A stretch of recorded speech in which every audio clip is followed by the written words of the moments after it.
It's very flattering to ask others about matters they're little qualified to discuss. Ladies, gentlemen, and variations thereupon, this is Modern Escapism.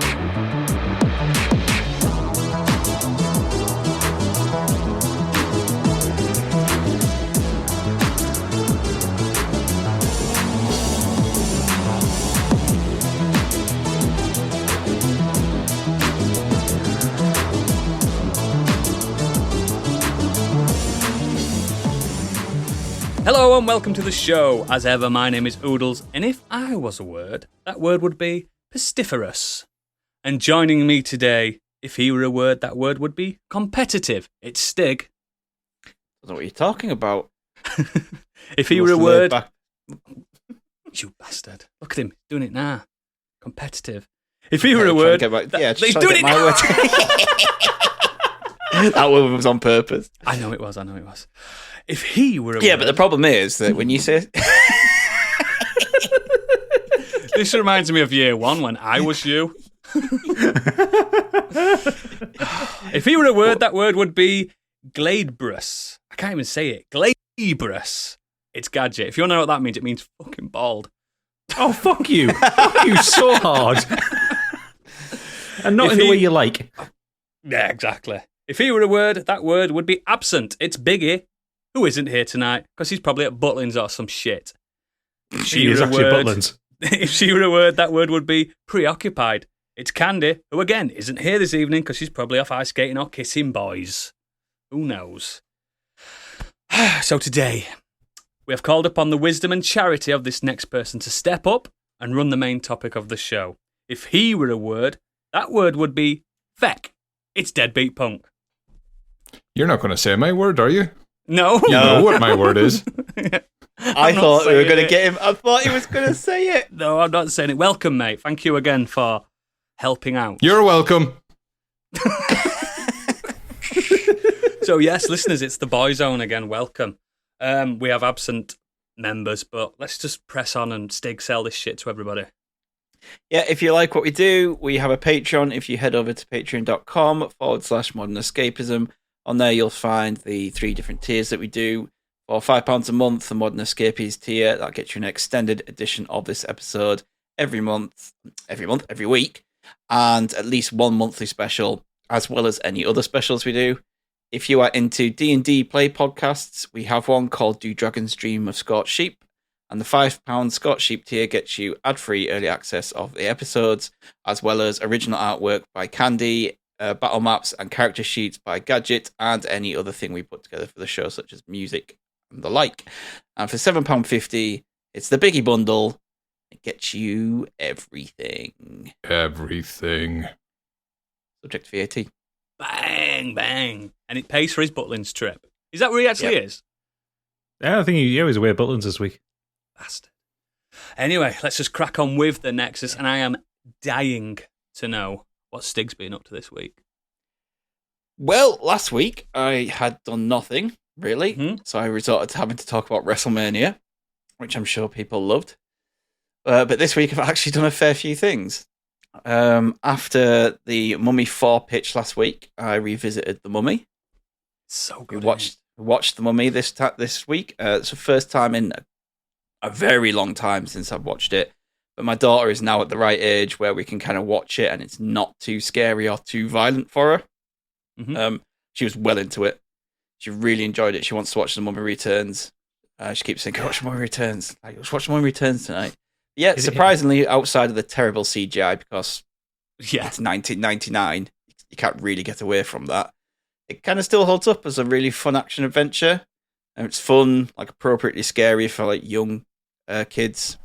And, Amelia, she screamed out a couple of times at the right points as well. And she kept saying, oh, can't wait for the mummy to come back. Where's the mummy? Where's the mummy? And Brendan Fraser... It's Imhotep, get it right. Yeah. Brendan Fraser is he's just wonderfully charismatic, so good, isn't he? In those films. It really, really was. Second thing I did this week, I watched a film called Bull. Came out last year.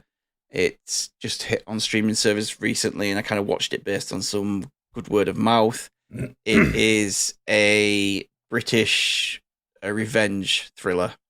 Ooh. Stars, what is his name? Neil Maskell. He plays this unhinged, very scary ex-mob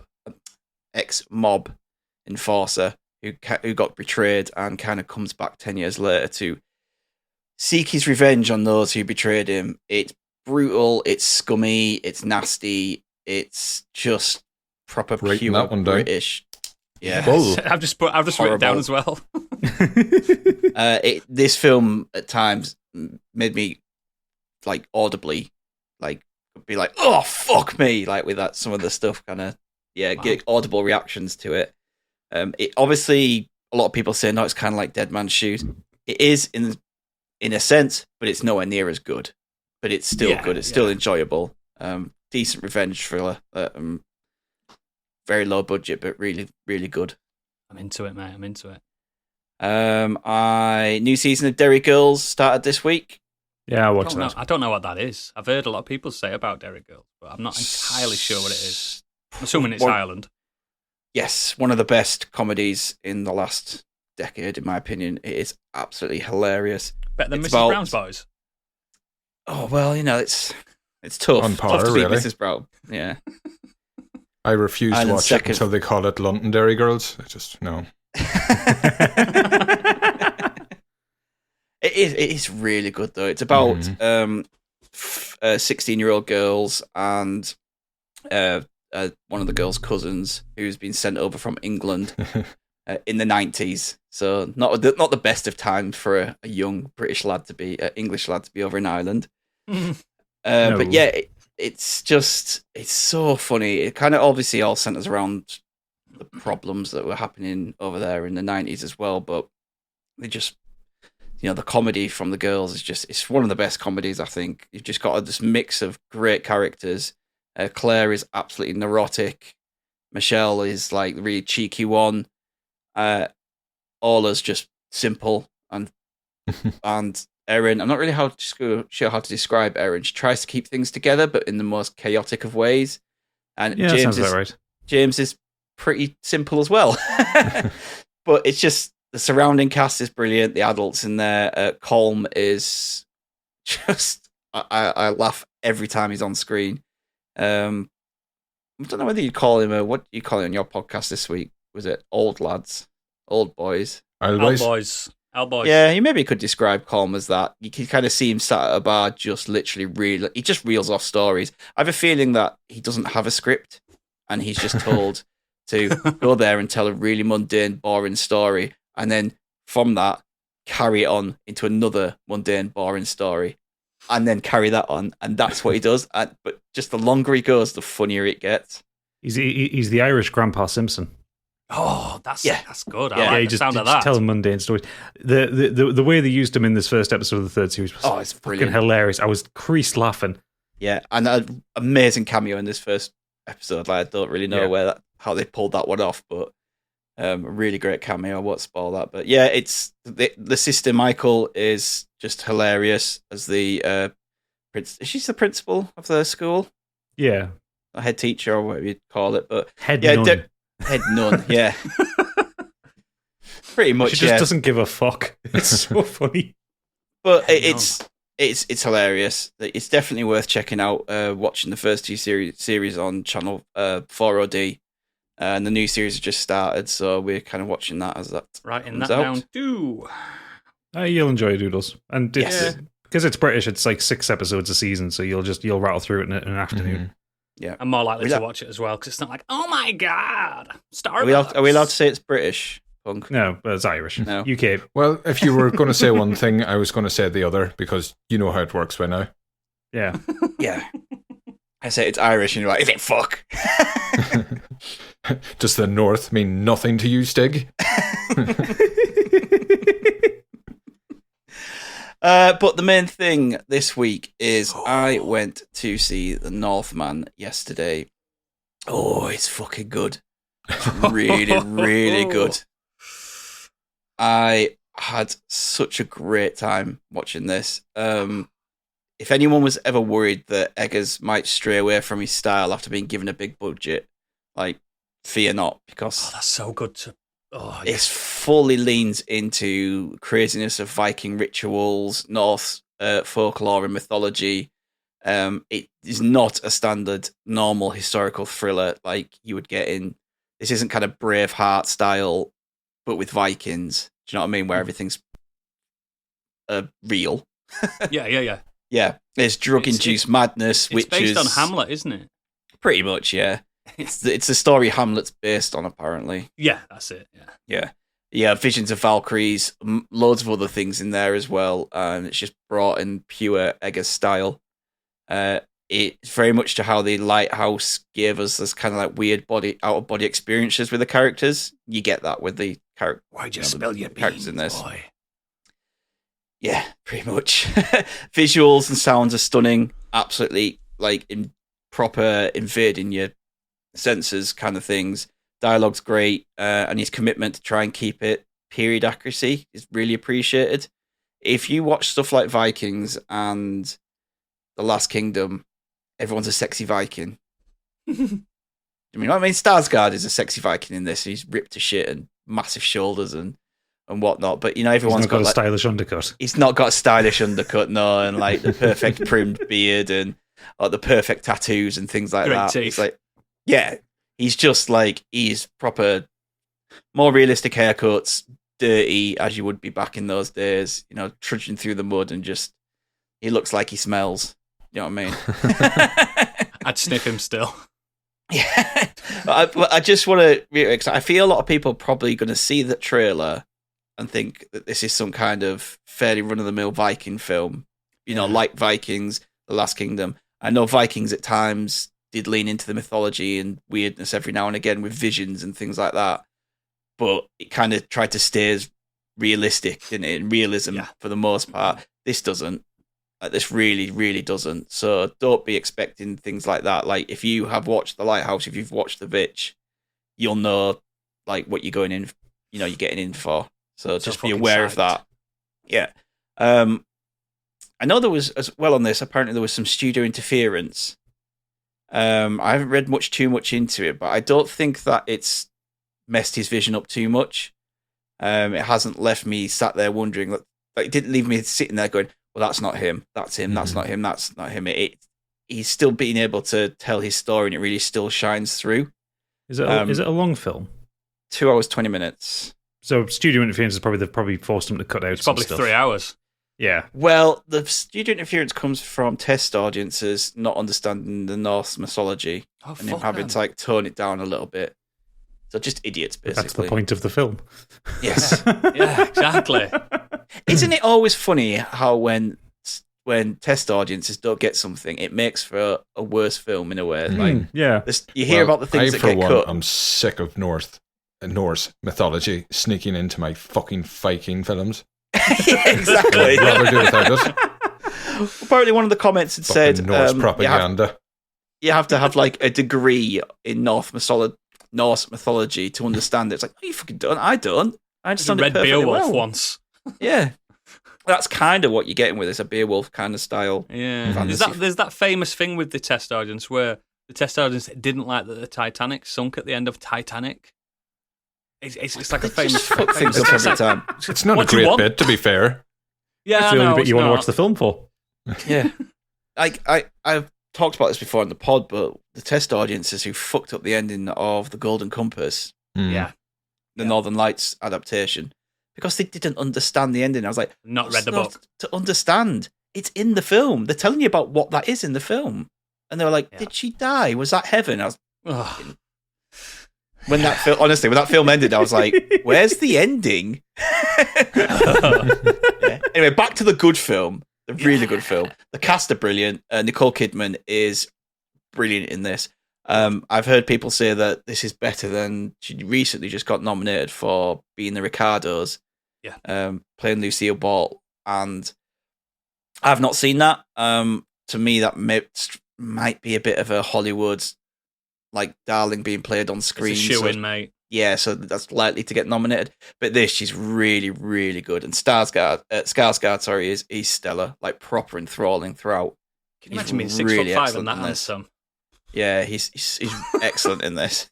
Fuck me. So it's really good. It's brutal, bloody, psychedelic, really epic in its scale, and it's got a really, really striking finale. Really like the ending. I just hope that the studio interference hasn't put him off doing big budget things, because his indie films are probably still going to be really good. Yeah, but I'd like to see the option of him doing indie and big budget. And I just hope that he doesn't go, that's soured my experience.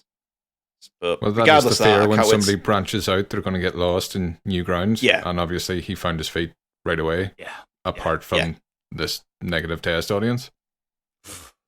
Yeah, I think we need better audiences. Very interesting. It's very interesting his career trajectory, like going from an objectively terrifying, very indie horror film to a surreal indie Lovecraftian mermaidy film to then this with all the money. Proper Hollywood people. You don't have to spoil this, Stig. It's up to you. Because all these other films have got a fart joke in them. Is there a fart joke in this? Yeah. Oh, fuck yes! Yes! Yes, bring it on. I didn't even think about that, but yeah, when you said that. That's his thing. He does a fart joke in every film. Yes! And that bit, though, when there is the fart, fuck me, that is a weird scene. Yeah, just thinking about that scene. That scene. An artist flourish. Defoe. That's his thing. Yeah, that scene just has Defoe, Ethan Hawke, and the young lad playing Skarsgård's character as a young boy. He's just fucking trippy as fuck. I've seen that young boy on trailer with the weird haircut. Yeah, you know what? Like, putting Defoe in a trippy as fuck sequence is going to be like big, massive, big eyes, big smiles, and yeah, it's so pumped. I will have seen it this time tomorrow, and I'm so fucking ready. I genuinely don't know how you are not going to love this film. I'd be so surprised. You might come away with a few gripes. You might say, some of the accents, you could quibble at. Doesn't bother me, because really, who knows what accents sounded like nearly 2,000 years ago? And the accents in that. Yeah. The He's my favourite director at the moment, so probably could have shaved a little bit off, but it didn't bother me. I've just seen, these are some quibbles I've seen from people. So, mate, I watched. Other than that, I Zack genuinely Snyder's can't see. Justice League three times in a row. So. It's true. Length is nothing. Yeah, go for a poo before you start. I'm not eating on this one. I'm not, because that's usually when I get popcorn and stuff. It goes. Yeah. I'm just going to sit there with a little bit of water, a little bit just for hydration. But this one has gone to number one of spot of my film of the year so far. Wow, it's been a decent start to the year as well. Yeah. So that's high praise. Fantastic, mate. Brilliant. Action-packed week. Punk, you've been up to this week? Well, as always, I'm going to cheat because I'm not on every week, so I can just name anything. Exactly. I actually started playing Nobody Saves the World. It's been sitting on Game Pass since the start of the year, and the Switch version, I think, came out either last week. Last week, yep. Recently. Bought it, haven't played it. So I thought about time I got playing it. It's been on the to-do list for too long, and it is brilliant. Oh, thank God. Yeah. You start off as this little white, empty-eyed, hollow-eyed nobody, and you like a naked guy, isn't it? Yeah. You just wander about slapping things. You don't know what you're doing. You're just you're in your element there, aren't you?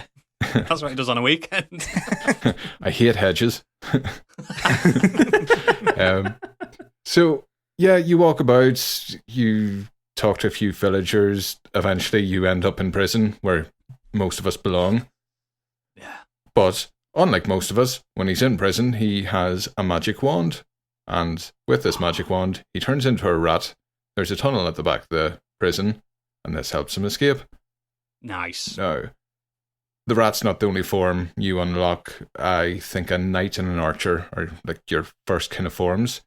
And when you level them up, it unlocks other forms, and then onwards and upwards. So it's like a mini dungeon crawler. There are places around the maps. So it's quite basic, but it is brilliantly funny. I was struggling a bit, but then I just stopped and started leveling up, not grinding, but getting character skills up. I don't want to give away too many forms, but one of them is a slug that I unlocked, and I love it. I unlocked a slug. What the fuck am I meant to do with this? This is useless. There's salt everywhere. But it ended up being like the best character to use. And then once you get higher up, you can mix and match the abilities and skills. So there's a lot to play with. So yeah, if you fancy it on the Switch or Game Pass, it's there for you. It's the I just purchased it because I purchased everything. It's the Guacamelee guys, isn't it? Mm-hmm. I just It's buy the only they do. thing. It looks like a Unity game is the only problem, and it's becoming a real thing. Yeah, I do like the art style. I'm looking at some screenshots. Like some of the art style, like especially like the location art, really gives me like Lucas Games vibes. Mm-hmm. It looks like Crashlands to me. Remember Crashlands? When you get it in motion, there's just something about it, and again, it's not a fault of the game. It feels like mobile game, which shouldn't be a dig, but I still use it as an insult. But yeah, a few genuine laugh out loud moments. The writing's fantastic in places and genuinely sucker punches you with directions it goes. So yeah, hopefully get it finished in future. I can't see it shit in the bed anytime between now and the ending. I'm about 3/4 of the way through and it's just been a joy. Yeah. So I've been balancing that with Kirby and Returnal. So it's been a healthy mix. Oh wow. I've been getting my healthy diet. And the other one I want to talk about, because I've been watching some Ghibli for some reason. Somebody's been putting me on it. And I needed cheering up after a certain movie. So I went back to a series, Still Game, if anybody's watched it before. Oh, yes. Yeah. Love Still Game. So, yeah, not in the best of moods after a certain movie ended. So, comfort show, it's still on Netflix. Stick it on. Fucking brilliant. It's just timeless. Yeah. It's so good. I think it's the closest thing we have. Oh, sorry, Oodles. It's a peak Scottish like disdain, I think it's got. It's fucking brilliant. Well, one thing for us, because there's like an Ulster Scottish shared heritage between us. Yeah. There's no culture shock. Anytime you go over to Scotland, you just slot in for us.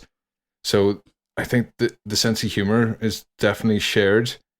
Yeah. But as we were saying, like with Derry Girls, it doesn't feel like there's a lot of classic comedy on the market. And this is your basic. You've got Victor McDade, Jack Jarvis. They're retired. They both lost their wives. They live in a block of flats beside each other. They've been childhood friends. They're currently in their golden years together. Yeah. And they just get up to badness. They're still like children at times. So you've got their flats, you've got the shop, you've got the pub. So you've just got your scenes. You know, the Klansman is just Central Perk, except funny. Except good. There are scenes where they walk in and the barman's standing there, Bobby, and there's the two Ronnies. Fuck you. Yeah, brilliant. Yeah. I think it's so good. I know people that have never watched it, and they'll watch like Burniston and stuff like that instead. A lot of people, you'd recommend it, and they kind of watch it, and it's got the feel of an old sitcom, as if it was. It's got a bit of Rab C DNA to it as well. Yeah, it's that Only Fools feeling formula that it's a lot older than it actually is. I think it's based off an old stage show. Yeah. It came out of Chewing the Fat. Yeah. Chewing the Fat. Characters from that. Show. Yeah. So they had a stage show, then they developed this series out of that. But again, can't be positive about something and not shitting it right afterwards. That's not my style. They semi-finished up at one stage. I don't know which series it was exactly, but they brought it back again. And the later series are a bit Mrs. Brown's Boys. They're not very good. No, they're really not. Because I think they stopped at seasons. I think they stopped after 7 seasons, and then BBC Scotland got them back. 9 now or something like that? Yeah, got them back for another 2 seasons, and there'd been one of the actors who'd played one of the ancillary characters that either died or didn't want to come back, so they got in. Was his name Methadone Mick or something like that? Yeah, and he's such a bloody annoying character. Everybody had a hint of truth to them. You had Tam in the series, and now there is a horrible stereotype about Scottish people, because imagine that. But that they're miserably tight. It's like every nation, every nationality has these stupid stereotypes, but they took that stereotype and they made the ultimate character out of it. Like, Tom isn't just tight. This is the bastard that could peel an apple in his pocket. He's superb. The guy carries around OXO in his pocket just in case somebody doesn't finish mince, and he'll garnish it for himself. Yeah. Superb. There's a great moment where I think he's planning his wedding or something like that. And the stock convinced him, said, well, you got to pay for this for the wedding, you got to pay for this for the wedding. And he's like, he looks like he's having an embolism because he's having to pay out all this money. You oodles can relate. Hey, I like being tight. It's good. Yeah, splashing out of Christmas. So, yeah, it's going back to revisit it. As I said, it's all on Netflix. If you fancy catching some of it, I can't recommend it enough. Just classic, silly, light-hearted. But it actually has a few heartfelt moments, which quite surprising.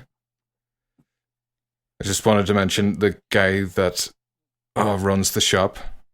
Naveed's the character Sanjeev Kohli is a Twitter account to follow. Is he? Oh, really? Such wordplay. He's one of those guys that half thinks of something and is like, oh, there's a joke in there somewhere, and puts it up. Just one of those fantastic comedic minds. But yeah, I think that's about all. It's just I'll kick myself later when I haven't mentioned something. Oh, we've got the Patreon bit for that. we always got do the that. Patreon bit, yeah. Yeah. Amount of times I've got to the end and I've just gone, oh fuck, I forgot to talk about this. Isa's the only other character I wanted to bring up because she's fantastically nosy. Like, she would stick her head up your hole to see what you had for breakfast. Oh yeah, Isa's incredible. It's been doing the rounds on, because I know you guys are not interested, but me and Stig are. Been doing the rounds on TikTok, still game. It's now accrued, like, the youngsters are like, what's this? It's hilarious. So I've seen it a lot on TikTok. It's one thing, anybody that mimes along to old comedy routines. Yeah. And it is the smug look of pleasure, as if they fucking wrote and delivered. Yeah, as if they... Yeah, exactly. It's like, fuck you. I want to beat you within an inch of your life with your own phone. Yeah. Miming can be good if the person who's miming is putting effort into what they're doing. If they're kind of making a scene around it and using that audio, fine. Yeah. It's when the people just stand there and mime it. It is. And half the time, they're not even synced up properly. I'm like, what? But you look down, they've got 1.2 million views. Yeah, you like, know the off. look I'm talking about when they've finished it, and it's just a half second of... Yeah. Fuck you. Yeah, you wouldn't like TikTok, mate. No. You'd burn it down to the ground, trust me. One week when I've got nothing to talk about, I'm just going to talk about TikTok. Yes, mate. What's this one about? Like TikTok live. Oh, so yeah, I want those to are... see Punk doing the dances. Oh, no better man. With the biggest frown on my face at the same time. Yeah, so still game and Nobody Saves the World. Two things I wanted to bring up. Fantastic. Thank you very much. Now, Gadget, what have you got for us this week? Get away. Stop it. Oh, host fight. Stop it. That's what the fuck I want, a fight between you two. Let's see that happen. Anytime. Can it be at night and with knives, please? Sure, absolutely. Yep, cool. I'm in. Still think Punk will win. Okay, I'm not entirely sure who sure really is the benefactor there. Really, I'm not sure how tall you are, Punk. To be fair, 6'1". You're one shot taller than me, so that's an advantage. And then I'll probably be wearing Docs too. So yeah, I'll be wearing high heels. I've heard how he deals with drunks as well. In a dress. Yeah, that's true. Go on, anyway. Gadget. Yes, so this week I've got a lot to talk about, but you've got an announcement to make, haven't you? Yeah, it's stuff we've all talked about before. So the first one, the big one, Elden Ring. I finished Elden Ring. It's done. What's Elden Ring? I was joking. Shit, innit? No, it's amazing. But yeah, so Oodle's now going to do a spoiler cast on that at some point where we can gush about it in depth, but it's done. I've managed to get through the story. I've still got plenty I can do. I haven't done New Game Plus yet, so I can go and do other stuff in the world, but I'm enjoying being able to take the disc out and just have a little bit of a break. Throw it out the window. No, not throw it out the window. It's incredible. I carefully place it in its box because I want to get it back out again at some point. Yeah, man. I did finish it in 69 hours though, so nice. Nice. You beat it quicker than I did. Yeah, I did need Oodles as well for the last few bosses. No. Time-wise. Like the amount of hours. I'm on 37, but I think I'm nowhere near. I've only killed 2 main bosses. But I am fucking around doing loads of different stuff. Don't worry about you see, that's what I was doing at the start, and then I kind of that's what I did at the start, and then when I kind of got to about the midway part of the game, like after I'd beaten Renala, it was just like, no, I didn't get fed up, but I just kind of got really into the path it was taking me down. So I was doing less fucking around as I got further into the game. But no, I love it. It's gone at the top of my games of all time list. I think it's more than game of the year. I think it's one of the true genuine gaming masterpieces. I think it's the best game I've played from that developer, and I've played all but one From Software game. So I think that's their magnum opus. I think it's one of those games that in the future it'll be talked about in like the hush tones that you talk about with like A Link to the Past and stuff like that. It's like that level. It's a cultural milestone. Yeah, it's so good. So I'm really happy that I got to the end. It has people who swore blind that they hate Dark Souls games playing it and enjoying it and still playing it 40, 50 hours in. And getting the kids to grind for them. No, that's what I did. I know you are. Found an exploit in the game that gets you like clever, 125,000 runes. And Callie was like watching me do it, and then she says, "Can I do that?" And all you have to do is like jump off this cliff and just keep hitting the. I know exactly what you mean. Swipe button. And I went, "Here you go there," and she's just there like pressing the swipe button. Can I do the other side? Yeah, if you press LB, that does that side as well. Apart from the time that she's like, "Can I jump off?" and she didn't jump. She fell off, and that kills you. You have to actually jump off. If you fall off, you die. And I was like, there's 500,000 runes there. I was like, I hope it's like, luckily it was still on the edge of the cliff. I can't trust my kid with my game to grind, because I'd come back and he'd beat the game, he'd platinumed it before I fucking got. He's better than me. Yeah, well, either way, I'd have Oodles as help for the last few fights, because I'd built a glass cannon character and I was just getting absolutely wrecked by the last few bosses. Didn't we have a good time though? It was emotional, weren't it? Like, by the end? When we finally got the last boss after like 30 attempts, like we both screamed down the microphone like it was the most surreal moment, because it was one of those things, because of the build that I had and the build which didn't have a lot of health but could output a lot of damage. The final boss, I'm not going to spoil it, but he's massive and he moves around a lot. If you've seen my Twitter or you've been in the Discord, you see I'm a big fan of this big fuck off laser magic attack. I'm working towards it. For me to get that to land, Oodles had to be in exactly the right place to trigger a certain attack that would keep him still for 10 seconds. So it took us so many attempts to get to that point, and when we got it, it's just like I took half of his enormous health bar off in one move, and then he's like, "Right, don't die. Just I'll deal with them." I was like, "Fine, I'll stay back." You were just circling the arena, going, "Go on." What he was spotting me, wasn't you? Because I couldn't see the boss because I was up in its grill, and he's like, "Right, he's doing this." I'm like, "Okay," running back. We're just a proper team. But because when he summons me, I go down to his level, and I was at such like, this is not me. I can just stand there and not die normally. It was such a culture shock for me as well. It was a beautiful moment, mate. I'm glad we shared that it was together. Fantastic. But yeah, so we'll talk about that in greater detail on the spoiler cast when we get that recorded. Moving aside, I blasted through Arcane this week, the League of Legends anime. Good, isn't it? I was not prepared for how good that was. We fucking told you loads. I know you told me loads, but you know when someone hypes something up, you think, "Oh, it'll be good," but it'll not be that good. Doesn't trust us, does he? No, he doesn't trust us, mate. Not as far as I can throw you, to be fair. And I can throw Oodles pretty far. Really far. Because he weighs about 2 stone. But no, like me and Pip watched it through in like 2 evenings, and we were just utterly enraptured by it. Like it's like an oil painting in motion. It's stunning. It almost felt like in some shots as well that the people who'd made it had like played Disco Elysium and go, "We can make a cartoon like that." Yeah, but all the voice acting was great. The way the story was done was great. I actually gave a shit about League of Legends characters, which is not something that's ever happened to me before. I lost my virginity watching it. I need season 2 like immediately. It's so good. Genuinely have not heard a bad thing about this series. No, it's absolutely well worth watching. It is. That series inspired me to play those 3 matches I had on League of Legends. I'm like, no. Oh yeah, not for me. The game's still trash, but no, It's the fucking series is so shite. good. It's also got stuff in like the way they deal with like a certain character's kind of trauma and kind of her mental state. Yeah. Is so well done, and you can really appreciate it. Like you can appreciate the trauma that she's been through, and like how she struggles to deal with it when on the outside she presents a facade. And I absolutely loved it. And there's one of the characters in the first 2 episodes when we were watching it.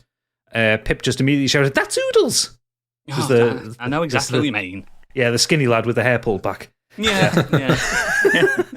Complaining about being wherever he happened to be. Yeah. So I was talking to my pal about it because he was Fuck saying up, you don't have pals. I do actually. I have about 3.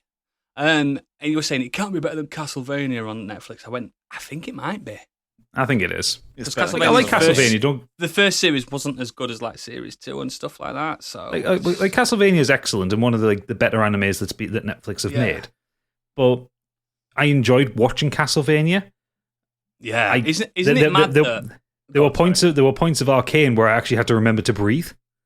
Yeah, yeah. No, really I get that. Sucks completely. you in so much. It's crazy that we don't all never really get exceptional game movies, but these game shows that keep coming through. It's like, you peach. Oof. Happy for them to keep making this stuff. Yeah, me Isn't too, there another mate. one? God, I can't remember what the name is. I've just jumped in there thinking. No, There's a Dota anime. There's a Dota one, that's yeah. the one. Yeah, I was Which is thinking supposed to be Infinity all for some right. reason, but Yeah, I've Dota heard is- it's absolutely like 7 out of 10 material. And then Like good enough to watch. And there's a Monster Hunter anime film, which was It's not apparently good. a bit shite. Yeah, that's not good. But better than the Paul W.S. Anderson film. I just want that rumoured Devil May Cry one from the same guys who did Castlevania. So do I. Yeah. Dante Virgil, give it to me. And then there's apparently the guy said he wants to do Devil May Cry, then he wants to cross over that with Castlevania. I can see it happening. Capcom versus Konami. Oof. Oh. Yeah. Any more gadget? Yeah, one more. I finished Dune Messiah this week, my reread of it. Yep. And I don't know why I liked this book as a teenager. I fucking hated rereading it as an adult. Because teenagers are the only idiots. reason I've persisted with it is because as a teenager I read the Dune trilogy, so Dune Messiah, and Children of Dune. But I haven't read God Emperor of Dune, Heretics of Dune, and Chapter House Dune, which are the back end books.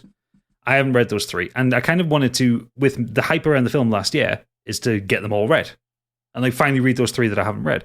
So I'm going through to refresh myself on it, and like I say, I really liked Dune Messiah when I was a teenager. I don't know why. It's terrible. It's my least It favourite is book. so slow and plodding, and fuck all happens until maybe the last 5 pages, and those last 5 pages kind of undo everything else that the book has done. And kind of put you in a situation. Go, well, you could have ended the series here, mate. Why did you continue for another 4 fucking books? You'll like God Emperor, mate. It's a complete. I know God Emperor goes fucking weird. I know that much. It's nice. It's a nice book. But yeah, just Frank Herbert has moments where he's a brilliant writer, and then there's other moments where it's flowery language for the fucking sake of it. Like they set up this conspiracy at the very beginning of the book, with the whole point of the conspiracy was to try and assassinate Paul Atreides. And then the assassin doesn't turn up until the last 30 pages of the book. Like, he just disappears from the book Spoiler completely. alert for a 40-year-old book, guys.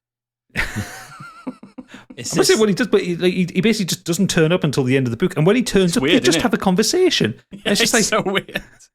It's like, somebody kill somebody, please. I am gonna. Have we all read this? I've read all of them. You read it, Punk? Are you not that bothered? No, or? I've read the first 3, but So I was spoiled. This is the one where he's like becomes blind but can still see, right? Yeah, Yeah. I was just like, fuck off. It gets worse. It gets a lot worse than that. Yeah, mate. Don't worry. genuinely, I listened to the audiobook of Dune because I wanted to. I didn't have time to read it because my reading skills. I'm a very slow reader. Absorb it. Yeah. So I thought I'll listen to the audiobook. Listen to that. I thought, this is brilliant. Can't wait to see the film. Straight on to Dune Messiah, and I was just like, this is just draining the life out of me, but I'm going to see it through, and it just put me off the third one. I will get onto it, but I have it ready on my audiobooks. It just really sapped all enthusiasm. I did not like it either. There's a lot of stuff with it, like major characters die off screen effectively. Like just a character will walk in and say to Paul, "This person's died," and that's all that is dealt with it. Yeah, basically. Died off page. Far too much focused with Paul's young sister Alia being 16 and discovering that she's now becoming a sexual being. And it's like, oh no, you creepy old American fuck. Why? And then she got her period. Oh no, it's just like, no. There's lots of Alia's heaving bosom throughout it. I'm like, no, she's 16. I hate that shit. It puts me off the box. It makes me just... I'm really interested to see how Villeneuve handles her character. It's older. Well, no, 37. I mean, for Dune itself, because she's supposed to be a 2-year-old who has the functional faculties of an adult. Yeah, but it's either going to be incredible and perfect and exactly how it should be, or it's going to be Twilight Baby. Oh fuck! Are we going to play as Bets now, or? I think he's going to change it up and have. I think he's going to make it older. I think she's going to be 6 or 7. So he can find an actress who can play the part and say what he needs to say in the correct tone, but still have it as a child.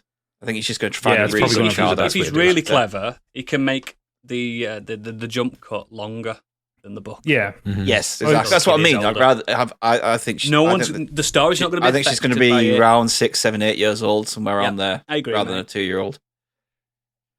But yeah, just Dune Messiah. It's the thing. What I'm glad is it's the shortest one. It's 291 pages compared to the 600 something pages of Dune. Mm-hmm. But Emperor Dune's it was way better. It's way better. Don't rest on that one. No, I'm not going to. I'm going to read something else next, and then I'll go into Children of Dune, because that's the one where my memory is the least is fuzziest on it. Because it's the last one I read. Children of Dune, I know it's not as good as the original, but it's got to be better than Messiah. Fuck me, Messiah. It is. It's way better. And the other thing, which I'll probably talk about in more detail another time. I did start another game after finishing Elden Ring. I started Tiny Tina's Wonderlands, and I'm very much enjoying it. It looks nice, doesn't it? Heard some good reports for co-op as well. Yeah, I haven't played co-op yet. I'm just playing it single player, but it's very funny. It's very charming. It's gone back to Tiny Tina as a teenager, as opposed to the adult Tiny Tina in Borderlands 3, and she's a much more likable character as a result. Well, that's surprising, because all those adverts on Acast podcasts were fucking annoying. Yeah, I know, because all the D&D podcasts I listen to, including our own one, come up with that advert.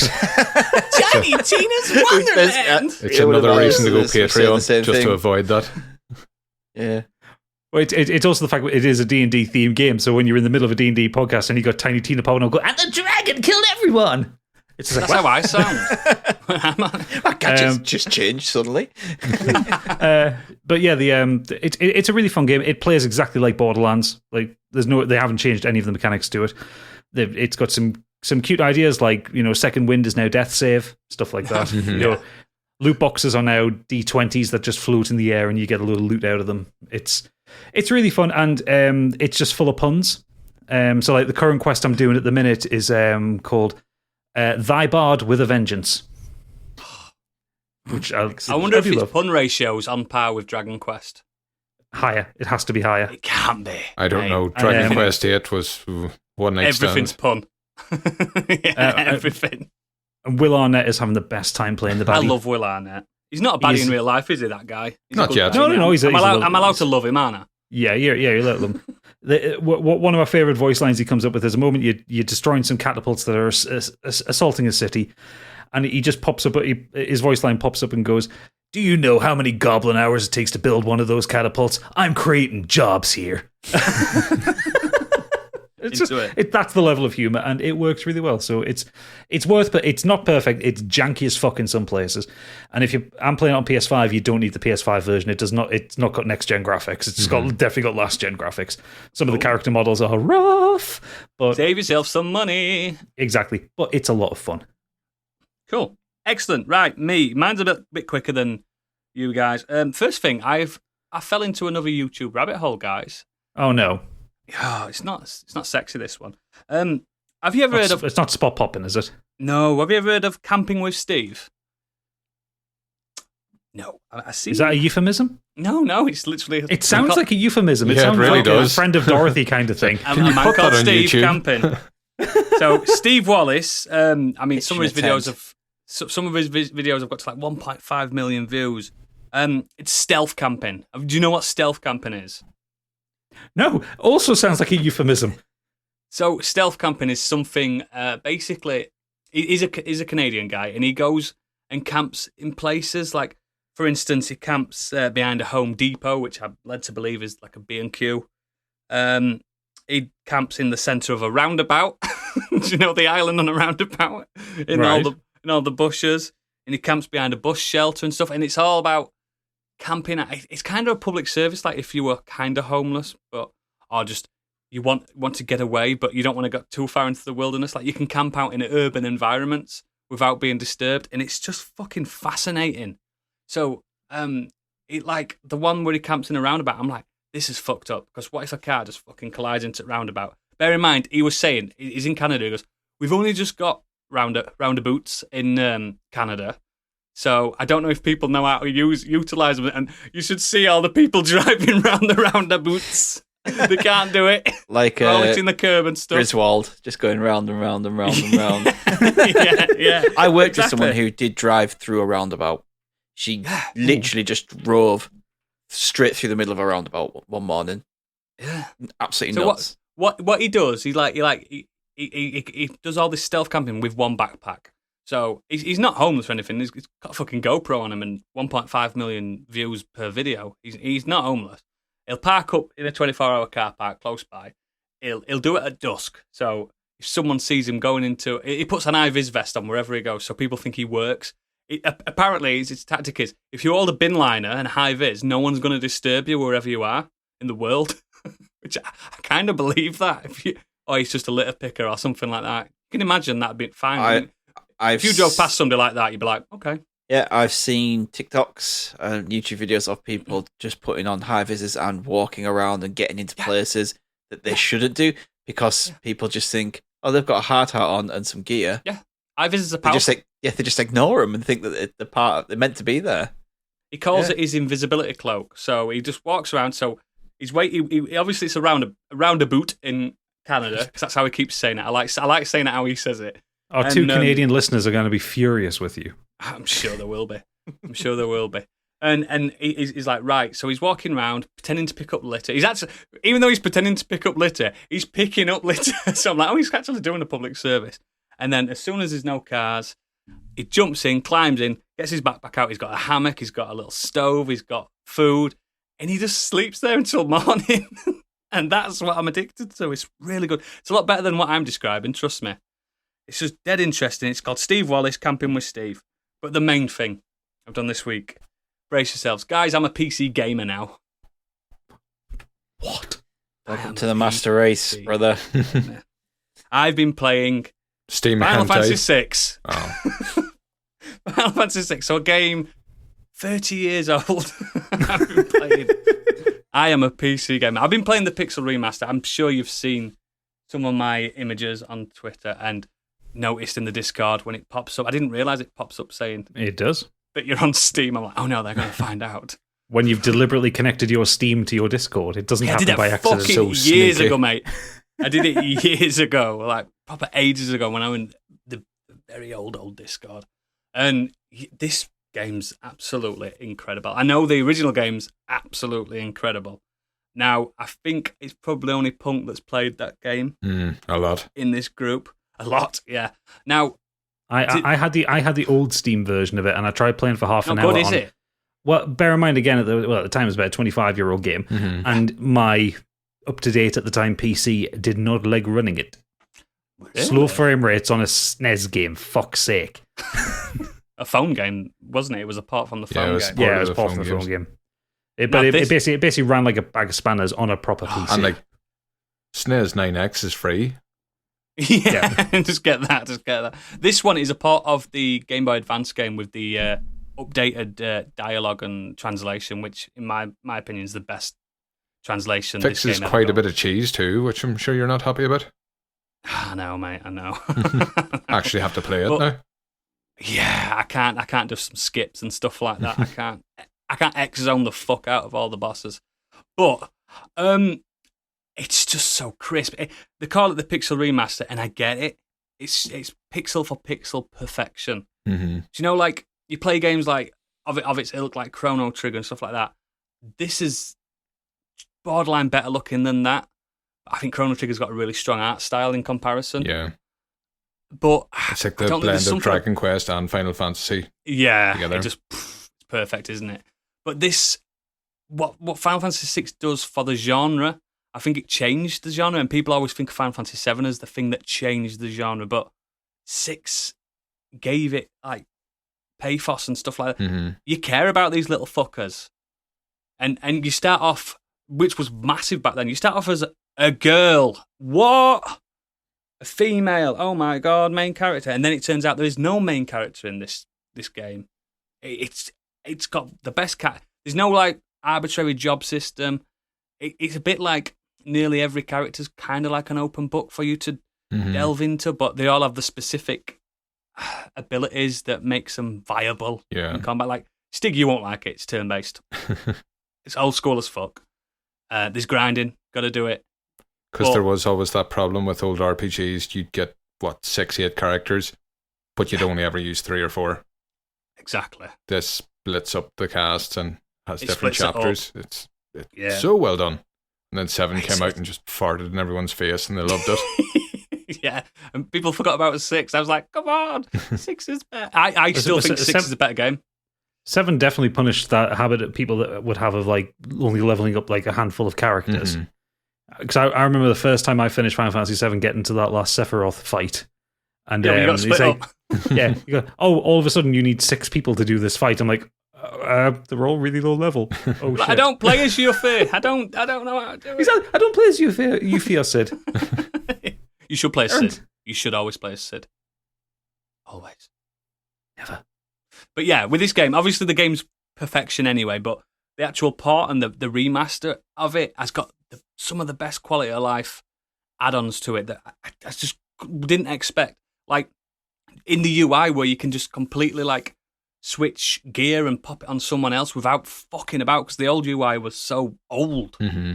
And now they just make it modern, and the fact that quick saving's a thing, you can quick save seconds before a boss. Do you know what I mean? That's a massive thing, especially in some of the massive dungeons that it's got. And you can alleviate grinding by auto battle. And what auto battle does, Gadget, you'll remember, gambits. Remember gambits from FF12? Yep. It's a bit like that. Well, just give them some basic behaviours, leave them to do their thing. Behaviours and leave them to do your thing. You can walk away. Fantastic. It'll even walk around the map for you. Excellent. It's very self-grinding. I like automating the work out of a game. A game that plays itself, that's exactly what you want, yeah. That's not like Shadow mechanic. Legends all over again. I auto-battled on Dragon Quest XI every now and again. Yeah. There's just nothing wrong with it. Not in the big fights. In the big fights, you can't do it in bosses. It doesn't let you auto in bosses, I don't think. No, it does on Dragon Quest on the S edition. I just didn't. I always turned it off so I could choose my attacks. Yeah. When you're going around the map though, and you just fighting random monsters. I was just like, auto battle, because they just until a metal slime turns up and you shit yourself. It's like, oh shit, metal slime yet. Oh, we should get back to that game. Elden Ring. Metal Slash, man. Elden Ring is just getting in the way of everything. Yeah. That's why Gadget did that. But yeah, that's why it's all I've played for the past 7 weeks. That's why I've been playing it off. Yeah. Last thing I want to say about this Pixel Remaster is the most famous scene in Final Fantasy VI for most people is the opera scene. Everyone's heard of it. And All right, yeah. Such a dick. They've completely redone it. It's got no way. It's got voice acting in that scene. It's 3D and it pans around and it's fucking beautiful. And it gave me a little tear. And bit of a chub. It's just a little bit of a chub. And it's just perfect. And they've done one thing, because I thought Final Fantasy VI was really easy back in the day. Like Punk says, you could cheese the fuck out of it. This game's tougher. Ooh, it's tougher, but in the best possible way. But if you're on the fence, I got it from like CD keys for like fucking £6 or something like that. I can't remember. I got it cheap. Now I'm a PC gamer. What else is there to play? Bring it on. Bring it on. Just that's mod some cat girls into it. It's the natural I know. Really quickly, I've started playing this Doki Doki Literature Club. It's exceptional. I play a little bit every night when I'm in bed. Oh, best place to play. It's been nice. It's been nice, and everything's been fine. I've been chatting to these girls, and like my wife was sat looking at it and kind of reading it, and then something fucking happened. I don't want to discuss what happened. I was like, you had to turn. Yeah. I'm like, I'm saving this. I can't play it next to her. I can't do it. I can't. Also, I was so embarrassed. Also, don't play it before bed. No, I got fucking scared. Do. I got so if scared. you want to sleep again, Jesus. Until I finish that, I'm not going to discuss that at length. Fuck me, that game. Ooh. And it's on Switch, and it's a couple of quid on Switch. Get it as well. But yes, let's move on to the main topic. And we've got a guest host for the main topic. Punk, it's all you, baby. Yes, new host. Hello. Sorry to break it to you. Hello. Yes, so DeadbeatpunK questions. I'm going to ask questions. You're going to fucking answer them. This sounds familiar. So yeah, we should explain why we're having to do this, because people welched over being on the show. I thought it's because you didn't like any of the ideas I put forward. Yeah, that too. I'm not. So yeah, I've got 5 questions here. I shall ask them. I am going to answer them because I've got somewhat of an ego problem. And it also buys a bit of thinking time for your usual hosts. Happy enough, gentlemen? Yeah. Yes, sir. Yeah, I was going to do like a rotating system of who answers, but I think we'll just do who actually has one first, just in case anyone needs more thinking time, if you're happy enough. Mm-hmm. Is that fair, Stig? I know you're a man for rules. Sounds all right. Oh, that's good. I'm glad.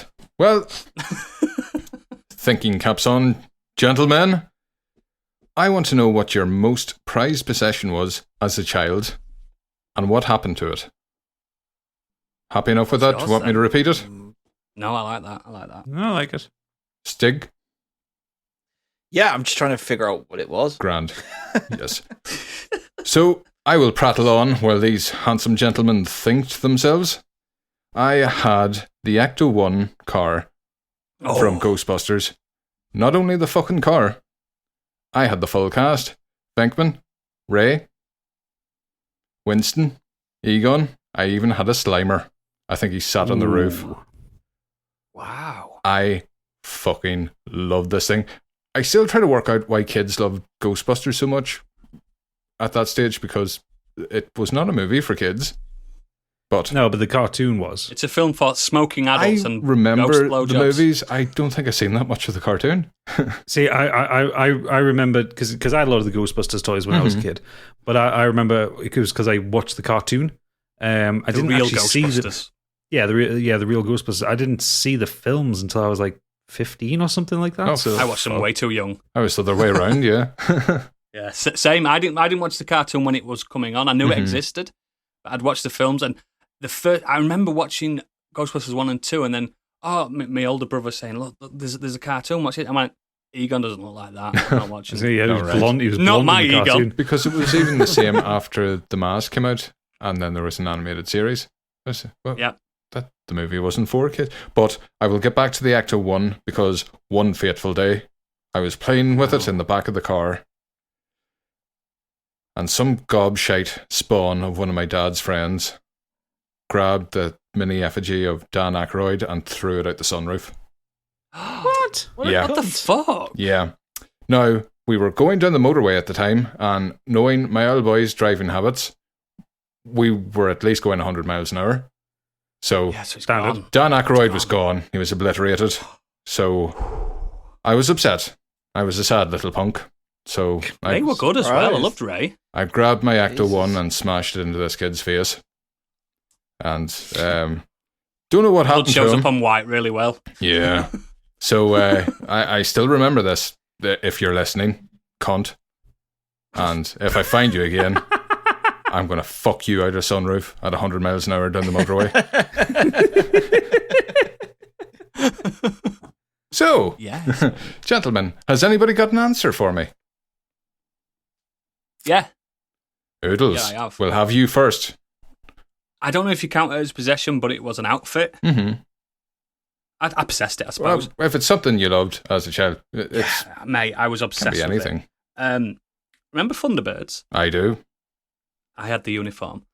Um, Probably still fits. it probably does. As you can imagine, I was just as skinny as I was when I was 6 years old. And I had this Thunderbird outfit on with the hat and everything. I looked like an air hostess. Do you know what I mean? I looked like Britney Spears in Toxic video, basically. And I was obsessed. Like, thinking back, like my stepdad he was obsessed with big camcorder and stuff at Christmases and birthdays. He always used to film the whole thing. So a lot of the memories, me watching those videos, you know what I mean? I know it sounds strange, that, but sometimes you fragment your own memories, don't you? Yeah. And I was always doing the puppet movements when I was wearing it and stuff like that. And I'm so embarrassed by this.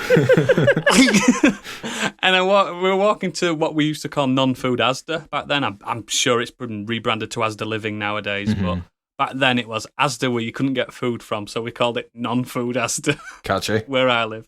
Oh yeah. And I was going in and I was looking for a Master System game because because it was close to Christmas. I had a new uniform on and I had some money from a Master System, so I was looking for I think it was Alex Kidd. I think I was looking for that because I didn't have the Master System 2 where it was built in. And I was walking around non-food Asda. If you watch it on YouTube, you'll know what I'm doing the puppet marionette stance. Yes, we have a stringed And up. and the first time in my life, I heard this: the security guard or someone that worked there. Look at that little fucker! Doesn't he look fucking stupid? And my little face, you know what I mean? Like blew my mind. Like, oh no. He didn't have an So I Irish went, accent, did he? No, he didn't. And my mum was like, ignore him, which is weird for my mum because she's usually agreeing with him. Yeah. Smacking me around the head like, yeah, he is. Oof. And I remember rushing home because we didn't live too far away from it after I'd got Alex Kidd. And rushing home and binning it. And then waking up the next I'd bin it without telling my mum. And back then it was bins where it wasn't wheeler bins, it was fucking bins that men used to lug over the shoulders and chuck it away and stuff like that. And it must have been bin day because it was gone. And next morning I woke up so like bereft, like, why do I care what people think? Like at 6-year-old having this crisis, this identity crisis. For a 6-year-old to have that because the reaction of some cunt. Yeah, it really was. I was just enjoying life. Yeah, there was no need to say that. Yeah, and I remember waking up like, it's in the bin, Mum. Can I have it? She went, bins have been emptied. And it was like Toy Story, Toy Story 2 with the it's too late. It's too late. And I'll always remember like, that's one of the worst moments of my early life. I was so like pissed. I remember I was like, I'm not getting you another. that's how my mum rolled. I'm like, no, you're not having another one. And by the time the next Christmas came out, I wasn't into Thunderbirds anymore. So yeah, that was a big one for me. I know it's not really funny, but it changed me. Clearly.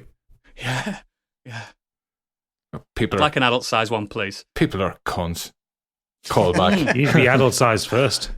Well, There's going to be Stig, Gadget. I couldn't count on this with you on here. You're not going to get monetized. I do apologize now. It's fine. Unless Gadget spends about half an hour making bleep noises. Beep, beep, beep. No, this is why we have Patreon. I'm struggling to think of anything that wasn't just a standard toy which eventually got thrown out or a console which we had to sell to get the next console. One of the only things I can think of was I'm not even into Formula One. I was just given a Formula One Lego set, like one of those proper, like real. Like, that's still fucking cool though, isn't proper it? good ones that like. It wasn't just like a standard one. It was like the next model up one that are a bit more advanced. I spent fucking ages building it. It was like I loved it. Like sat there on my windowsill. Again, not into Formula One. And then one day got an argument with my brother, and he just put his fist through it. And you and your brother.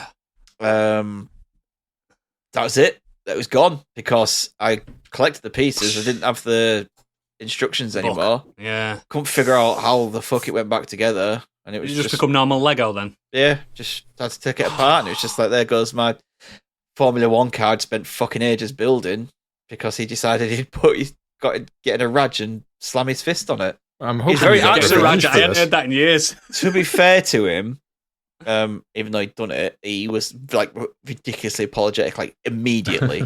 It wasn't like he understood. It wasn't like he smashed it and then went out and then later on realized, like immediately he was just like sorry. He trying to didn't feel bad. He was just worried about the payback. Probably. Yeah. I Mum hope and you Dad. pissed in his bed or something. No. I've probably got him back by, telling mum and dad on him on something. I'm sure, but Mummy, Daddy! yeah, Like that. but yeah, that's the only one I could kind of think of. Other than my hamster, that was sad. Did he punch your hamster? No, my hamster. The hamster never came out again. I had a hamster for 7 years. It lasted. That's good that's for an good hamster. innings. It lasted 7 years. And it wasn't a replacement job. Yeah. No, my brother went through 5 hamsters in that time. Like not like just because he didn't look after them. You Right? just Like, punched them. Yeah, probably. Silence the fucking lambs in your house. But Push no, the I hamster just in the it was basket. one of those ones where they usually come out at night, don't they? You're lying in bed and you can hear them scratching around at night. Mhm. They're the worst pets in the world. And I was lying there one night and I just thought, I've not heard that in a few days now. Like it's been a while since I've heard him move around. And I went to check on him, and sure enough, he was there like proper stiff as fuck. Like what? Like he'd been there a good few days before I'd realised. Lord. Bless him. But yeah, it was good. He was a good hamster. But yeah, That was a good hamster. Thank you for He that was a good steak. hamster. Although animals are not possessions, you're horrible. Yeah. Gadget, you beautiful bastard. What have you got for me? I actually. So I was thinking about this because I was going to say I had a massive Lego collection. I think that might have been probably the closest thing when I was a child. But I still actually do own my most prized possession, which I got when I was a teenager. And you can see the headstock of it behind me. So the first guitar I ever had, I still own. Nice. What is it? Which was it's a Black Squire Strat that my dad. Classic. So my dad has always wanted to build his own guitar. Mm-hmm. And he got this book, by this guy called Mervyn Hiscock, which is like the definitive guide on how to build an electric guitar. But one thing my dad struggled with was working out the measurements on the fretboard. Mm-hmm. So what he did was there was a lad that he worked with whose son had stopped playing guitar. Like he'd gotten like a starter kit for the guitar when he was a lot younger. Played it for about a month and then gave up on it. It just sat gathering dust. So my dad bought it off him for £50. So he had basically a guitar to measure against. And I remember it was one summer holidays. I was 14 or 15. I just kind of picked it up and started plinking, and it's still one of the nicest guitars I've ever owned. I like a Squire. I think they play well. Mm-hmm. It's an early 90s one as well, so it's actually more comparable to a Mexican Fender rather than like in the late 90s, Squire moved their factory from Japan to Korea. You got them And the shitty quality ones that of you them bought dropped. from Argos and stuff like that. Them really Basically, bad yeah. ones. But this one, it's really good. I've customized it a fair bit. I've put humbuckers in it. I've put some custom wiring in it. It's got one of the thinnest, fastest necks of any guitar I've ever played. Like that's why I learned how to play metal on. Like I learned how to play like Master of Puppets on that. You were I dropping could D shred- on a Squire. I was dropping C when I needed to. Like I was going Baby. really low tuned on it because I blocked off the tremolo as well, so like Yeah. I could drop tune on it. And I learned how to play metal on it. Bloody hell. I remember And you got when, a Warlock. I remember when the Darkness's first album came out, and that's just when I was getting into the point of learning lead guitar. So that album became my like I'll learn all the songs. I'll learn Great how album, to solo not a on one it. hit wonder either. No, 100% a one-hit wonder. I remember. So because this guitar had sat in this guy's house for so long, like the back of the neck had basically gained like a film of like because people had smoked in the house and stuff like that. Yeah. Um, Grease. a bit of grease on the back. And I remember when I learned how to play I Believe in a Thing Called Love, which has you moving a power chord up 4 or 5 frets in the chorus. And I remember I played that so much. I remember looking at the back of the neck once and I'd worn away the grime with my I thumb. remember that. I was just like, I should clean this now. did But yeah, that on my so Gibson. So I'll get some pictures to put in the Discord of it because it's currently buried under a load of stuff right now. But yeah, so it's the first guitar I've ever owned. It's a Squire Strat, and it's lovely, and it's got a nice relic to it because some of the paint's chipped off over the years. And yeah, I love it. It's been And you with haven't me. lost it. Haven't lost No, it. I'm It's glad been at with least me one of us still everywhere have I've it. lived since I was. Yeah, a exactly. I teenager. was just thinking at least one of us has got a good story. Although it has reminded me of something, if that's all right. And it's not massive or big or anything, but it's something that my mum gave me years and years ago, and it's actually where my internet moniker Stigweird came from, and Stig, and it's literally just a little plaque of where my name came from, what the word where Stuart comes from, what it means, and everything. Literally kept that since I was like 11 years old. Oh. Yeah. Like- See, that's the sort of thing I was aiming for. Yeah, I only just thought about it when Gadget had said, like, I've still got this, and I was thinking, oh, what have I got? I was racking my brain thinking, what have I still got? And that's the only thing I could think of that I've kept and never thrown away. Need to put it in a new frames, but yeah. Stick it behind you, get it on the webcam. Usually I used to on my old where my computer used to be, but I haven't put any of The the E-swing. stuff. Yeah, I haven't put any of the stuff back on the wall yet. Well, will It's a long we walk, isn't it? move on to the next question? Is everybody happy enough? Yeah. Yep. Yeah, sure. Good. Because if you thought the last one was fucking morbid, oh boy. Have you killed a man? Gentlemen, I've news to break to you. Each one of you, one of three, are dead as fuck. I'm sorry to bring this to you, but it happens. Now, Shit. thankfully, it happened quite a bit in the future. So, we all lived fantastic lives, rode everything that moved, and got famous. But death comes to each of us. But the thing about death is, it's live forever. fucking depressing. So, in a way to kind of boost up people's mental well-being, funerals aren't a thing anymore. They play one song and dump you in a hole. Kick you out quick. So, I want each of you to pick your song you get fucked down the hole to. And why? Okay. Walk of Life by Dire Straits. It's got it straight away. Yeah, didn't even need thinking time for that. Nope. I just think it's such a cheery sounding song about a busker who plays in the London Underground. I think that would be perfect. I'm into it. and just everyone will leave the funeral going through Through the tears. yeah, through the tears. And you know, people will positively remember me. You know, he did have the action. He did have the motion. Oh yeah, the boy could play. He's got the move. Yes. Well, my pick was wow. going to be for similar reasons. I was trying to think of the catchiest song that even if you didn't want to hum it on the way home, you would be anyway. You would be. I don't know if you've ever heard Shanty Town by Sycamore Smith. It's a fantastic song, but 2K from Streetlight Manifesto does a cover. And it's one of the rare occurrences where I like a cover more than the original. Because it is hyper I'm sure we'll get upbeat. Gadget to insert it. Oh, if that's doable, I wouldn't like to push It is even doable. more fucking work on the only person that does anything on this fucking show. Mister, Excuse me. I do the excuse me. artwork, fucking clip art on a template the Candy made. Look at me. And excuse me, yes, what? What have you got for me, Stuart? I made the template, actually. What do I do? What do you do, Mr. All- Patreon? all- I do the editing on the Patreon. Sticking your 5 minutes extras. of music on the end of everything. That's my I touch. do not fucking do You get that. copyright claims.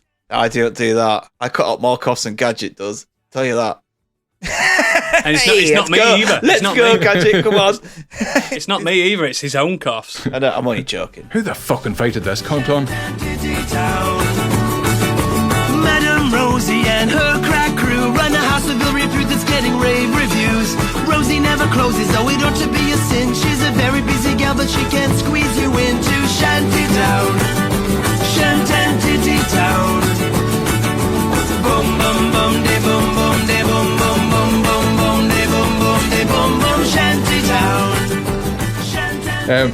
Oodles, what would your song be as they throw you down the hole? I've had this in my head for years. It's more for shock value and just Oh, it's going to be Enter Shikari, isn't it? Fuck. Fuck like a beast. no. In the end That's a by good Linkin idea. Park. No, I always wanted black metal by Venom, just because It doesn't belong in a church or wherever I'm going to be buried. Oh no, this is just a nondescript Why hole. not just go for Countess Bathory while you're at I it? could, but I just want to lay down my soul to the gods rock and roll as I'm being shooted down and just all the like the people going, oh God, what is this? What is this? I just want that. I want that. I want people, oh, what is this? Because people always have like really nice songs and I'm not down for that shit. Fucking, put some fucking Venom on. Do it.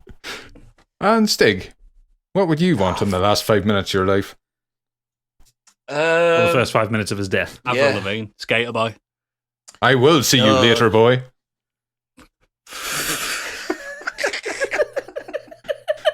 This is right though. Like the only thing I could think of was like sad songs, but I don't want to give a sad song if we're just getting thrown into a ditch.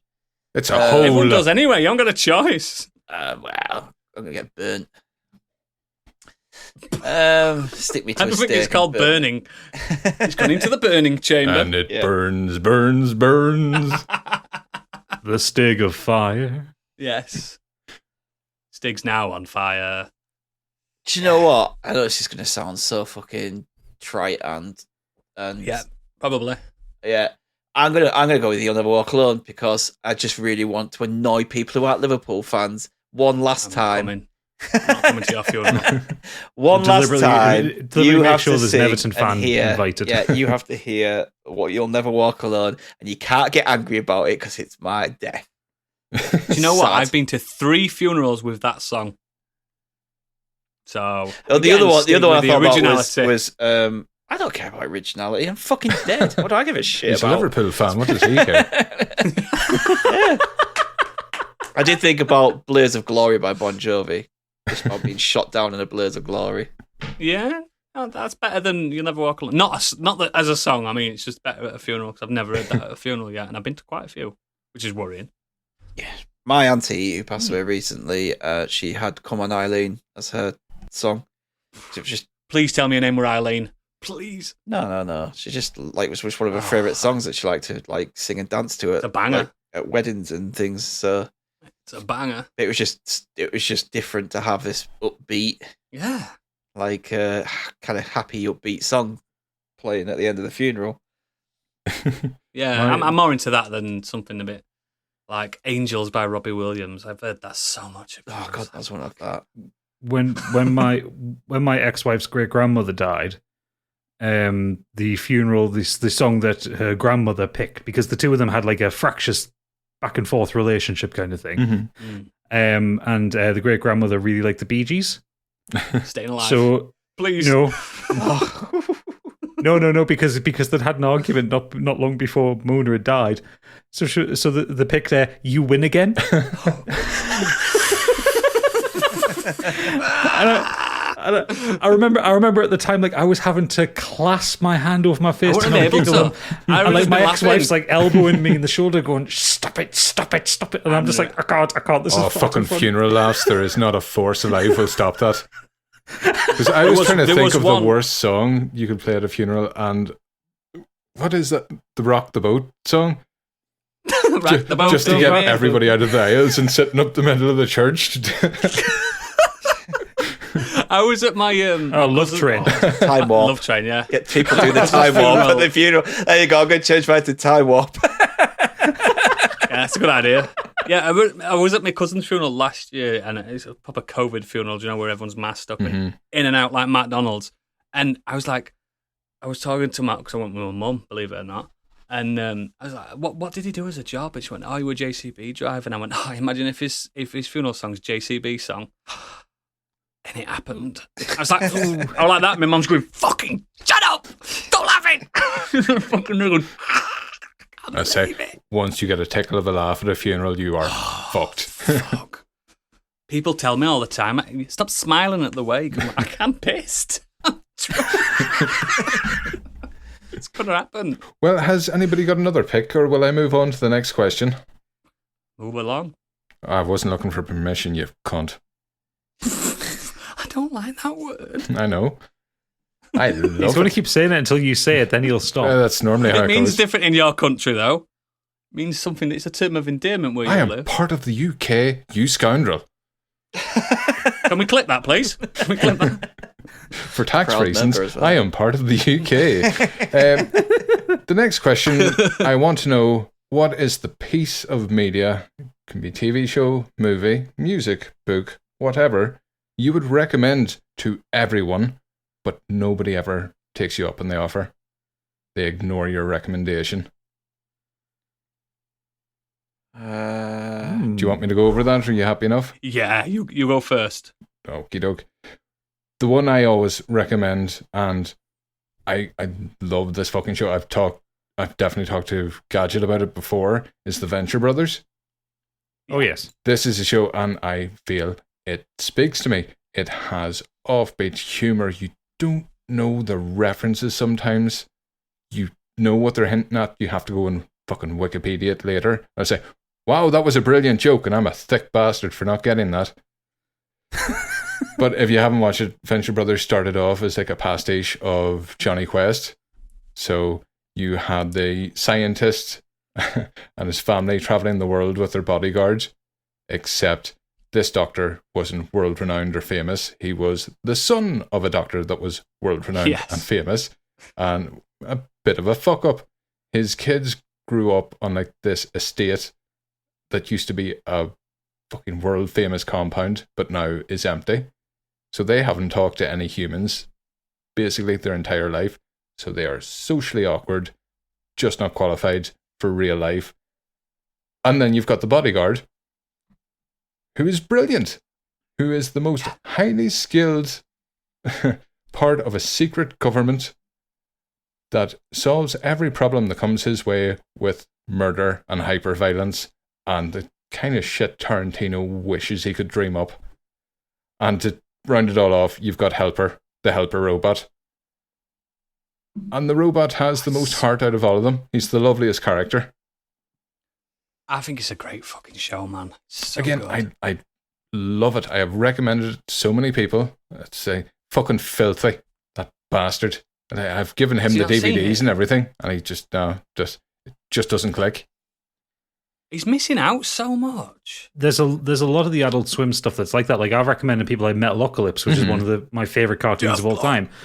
And people like just, it's not that funny, it's just shouting. It's just like, it's really good. Or Aqua Teen Hunger Force, which is one of the most surreal things I've ever seen and makes me giggle endlessly. Yeah. And people are just like, what is this? I'm just like, oh, come on, man, just open your mind a little bit. Get people going, Master Shake is the greatest character ever created. It looks a bit shit, so I won't watch it. Yeah. Yeah. You will watch bollocks on YouTube endlessly for being shit. Oh, but, YouTube isn't on TV. Fuck you. So, has anybody got an answer for me? Yeah. Yeah, I've got one. Go, Gadget, go. Go, Gadget. Go, Gadget. Go. Yeah. Go Gadget recommendation. Hitchhiker's Guide to the Galaxy. I recommend it to everyone. It's one of my favorite books of all time. But I've seen the movie and it's shit. The thing is, the movie isn't as bad as people say it is, but like people will like if people Google it, they'll see like screenshots of the original TV series, which was brilliant but looks like arse. Because it was done in the 80s. I think it's got a charm to it. It's got charm, but it does look like arse. It's like the lowest of low budget Doctor Who series, you know? Oh yeah, it's like Doctor Who with PVA glue. And I'm a poet. Wow. Yeah. When it comes to over the shelf narcotics, yeah.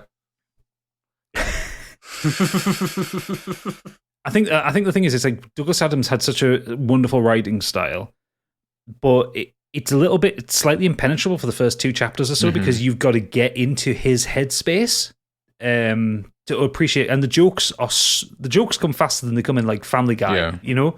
Oh yeah, it's just joke after joke after joke, layer upon layer upon layer, and it's a beautifully surreal book. But it does make sense when you get through the whole thing, and it paints this wonderfully weird image of the universe and the galaxy. Like such wonderful concepts, like a band called Disaster Area, where you can only watch it if you're on a neighboring planet. They're so loud. Or the idea of the restaurant at the end of the universe, where you get to see time end, and then they quickly use a time drive to go back half an hour so you can watch it again. Yeah, you know, brilliantly inventive ideas.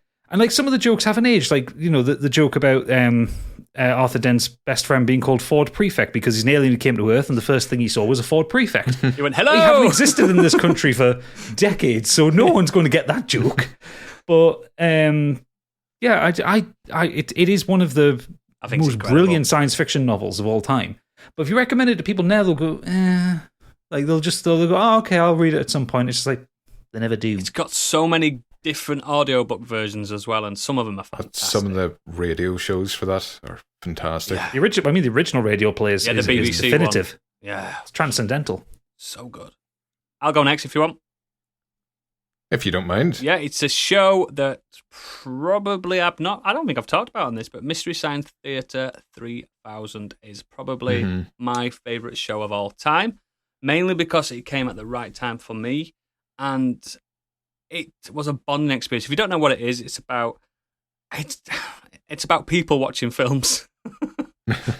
Well, a man and his two robots. They've redone it on Netflix, and it's nowhere near as good as the original, but it's still good. But it's where I understood what a director's commentary was before I'd ever listened to a director's commentary. So you watch more or less the whole film with them. They're always usually like B movies and stuff like that, and it's just really funny and irreverent, and it was perfect. I was there with my pals, all stoned off as fucking box, watching MST3K, and it's just perfect. People, I try and get people to watch it, and they'll go, "Oh yeah, I watched that one. I watched that one with the 100-foot woman and stuff like that." And yeah, I don't get it. I'm like, what do you mean you don't get it? You pretend you're there with them and watching the film with them. Do you know what I mean? You've seen it, haven't you, Punk? Yeah. Sorry, I was drinking. Believe it or not. Bad timing. But yeah, you've seen it, so you know exactly. I have, yeah. It's fucking good. I didn't catch the reboot. I didn't see any of the got Patton Netflix Oswalt stuff. in it and stuff. It's all right. It's just they don't pick the better films. Oh, on the to-do list, I just can't watch it all. The pick the whole films charm like of Mystery Science Theater was like they were bad films anyway. Like they were the cheapest films the studio could get, like, and they could get the rights to do a talk over on. Yeah. So they were all like 50s B movie, like science fiction. Day of the crap. Triffids and the original Day the Earth Stood Still, and I'm sure there's a couple of Ed Wood films. I'm sure Plan 9 was one of them. Plan 9 from Outer Space. Yeah, there's so many good ones. It's just so daft, and the fact that these critters, these puppets, are just talking all the way through it, and it's just so fucking good. And the other one obviously is Dragon Quest, but I don't need to talk about Dragon Quest. Everyone should play a Dragon Quest, at least one of them in their life. What's that? You've never heard of it? Oh, you'd like one called Dragon Quest Monsters. You'd like that one. This is just where I rip open the shirt to show off my tattoo. Yes. For me, how long have you got? Because we've got a long list of films we keep telling Gadget to watch that he ignores us about. Does he really does? I've just spent all of my free time playing Elden Ring. Give me a fucking chance. I will admit, my heart dropped a little bit when you said you hadn't watched Goodfellas. It's mad, isn't it? Isn't it mad? I know you don't like gangster films. It's one of those things you get watched really good. as a child. Sit down and watch this and get a job. Hey, I'm playing a Souls game. Remember the deal? Exactly. How many other hours I put into a Souls game you have to put into watching these films. So far I'm up to 37 hours. Okay, well, finish it. Give me the hour count and I will binge through it. I want to see the counter at the end of your game. For me... just watch Goodfellas anyway. For me, it's a couple. I know this is massive and a global phenomenon, but I mention Hamilton all the time, and everyone always goes, yeah, I should get around to watching that at some point. And no one ever does. They never come back and say, oh, yeah, watch that, by the way. It was really good. It's fucking incredible. It's one of the best musicals I've ever seen in my life. The music is incredible. The stage show is incredible. The way Lin-Manuel Miranda fits all that history into songs. It's so fucking good. It is. I cannot wait to go and see that on the stage. And I'd love to see it with the original cast, but obviously that's never going to happen. But it's on Disney Plus. It's well worth your time. I've seen it 7 times. I've listened to the soundtrack God knows how many times. I can even do the rapping on it fast rapping on it. That's what I was about to say. He listened to it so many times that I know how to do all the raps to it now. Yeah, me and Gadget don't need to watch it because we had it live in Newcastle. That wasn't so good though because I was very drunk. I don't know. You were hammered. I was, and that was incredible. To be fair, it was mind blowing. Sang it in the car the other day, and I was like, "This is good." I was thinking to myself, "This is going a lot better than it did when I was like in that karaoke booth." 7 gins in. I'm a rapper. The other is this the night you bruised your coccyx? Oh yeah, that hurt. We smashed so many glasses as well. I feel really bad for them bastards. Broke a microphone. We fucking just destroyed it. I can't take them anywhere. No. Fucking English. Smash. It wasn't us that brought the microphone. I think it was your good lady. Yeah, it was. I can't take any years anywhere. And she is English, so it still tracks. Fucking I English. always recommend my favorite series, the Ian Irvine series, but the Well of Echoes and it's my favorite season, and the thing has just completely gone out of my mind. The 3 World Saga. There we go. Don't know why that happened, but it's not the best. I know it's not the best fucking fantasy. It doesn't have to be the best, so that's the thing. I just love it, and I love that it's spanned like 17 odd books now, and every time he leaves it like, oh, it's finished, then he comes up with a new story and a new way to link it, and I'm like, yeah, I'm there for it. So I think I got one of our listeners who's in our Discord started it, but he wasn't too keen on it, but he's really into his fantasy, so it might just been a bit more. I don't know whether it was too lowbrow for him or what, or whether it just wasn't connecting with him, but sometimes if you just fail to hook, it's a big part of it. I don't know what it is. I literally picked the book up because it looked good in W.H. Smith. I looked at the cover, thought that looks like a cool cover, read the back, that sounds like a cool story. All 4 were on offer for it was like £5 each. So fuck it, 20 quid, I'll get the full lot. Done. And I've bought every single book since. Aren't you waiting like 15 years for the new one? No, I don't know if he's not. Do you know what? It's no Patrick. Do you know what the best thing about it is? No, I haven't had to wait. The first 4 books were out. The next 4 books were out. Since then, he's released, and that was, when did I pick them up? 2009. And since then, he has released 1, 2, 3, 4, 5, 6, 7, 10 books and the short stories within the series. Oh wow! So he's consistent then. Yes, that's not bad going for 13 years. Exactly. It's better than some people. So you're not. So I haven't had to wait around for them either. But I love them. Honestly, the 3 World Saga. There's some amazing I've got them. characters. I bought them for my Kindle. Amazing characters and moments. I've not started, and I know they're all there, and I'm like, I keep wanting to just push the button. You can get them on audio. Would on Audible. anybody like to? Sorry. I would expect that kind of behaviour off Oodles. I'm being good. Not you, Stuart. I'm being good tonight. Not you. He's been doing it all night. He's doing it deliberately. My real name as well. I'm in trouble. I am fucking disgusted. Has anybody got another recommendation, or will I move on? Podcasts in general. I try and tell people to listen to podcasts all the time. They got that's hard. Not into radio. They never play songs I like. Podcasts are not about songs unless it's a musical podcast. But just listen to podcasts. It's there is something mad when you've listened because hoping to get other podcasts onto mine because it's a horrible network of socializing. But anytime like commercial radio has come on, it's awful. Hey, you guys! Yeah. Oh, fuck your face. Yeah. Next up is Dua Lipa with a Dua Lipa song. Hey, don't you bash Dua Lipa. Don't you be bashing Dua Lipa. I don't even say it properly. Right. So, radio bashing aside, we'll move on to the next one. I have noticed a lot of these are going to be about childhood, so this feels a bit like a therapy session now. Fair enough. I'm not paying you through. This is not based on childhood. It can be any time of your life, but I'm guessing most of it is going to be childhood. What is the story your family always tells about you, and what is your side of it? So, I want to bring this one up. This is raw. We'll let the soul come out on this one. Monopoly. We've all played it. Destroyer of families. Worlds. Right. So the story that gets told about me and Monopoly is I was a little shite rag and tossed the board over what a little arsehole I was, and continued to grow into a bigger arsehole. So, my side of it, which isn't as funny or as short as that version, we were playing Monopoly, and I bankrupt my mother.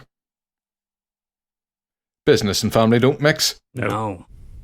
But, giving the fucking punk house controlled the bank, Yes. she got bailed out.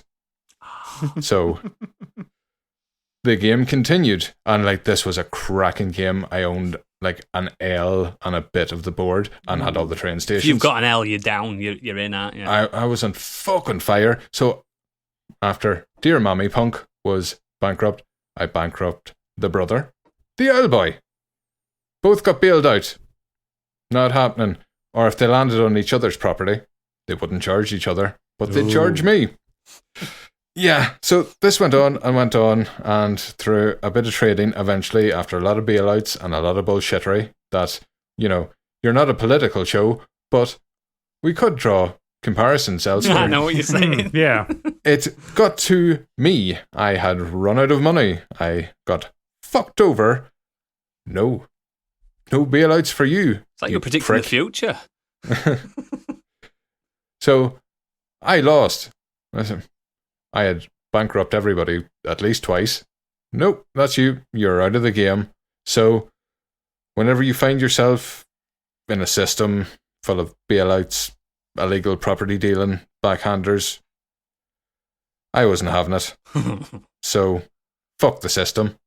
I slapped the board from underneath and tossed the whole lot across the dining room.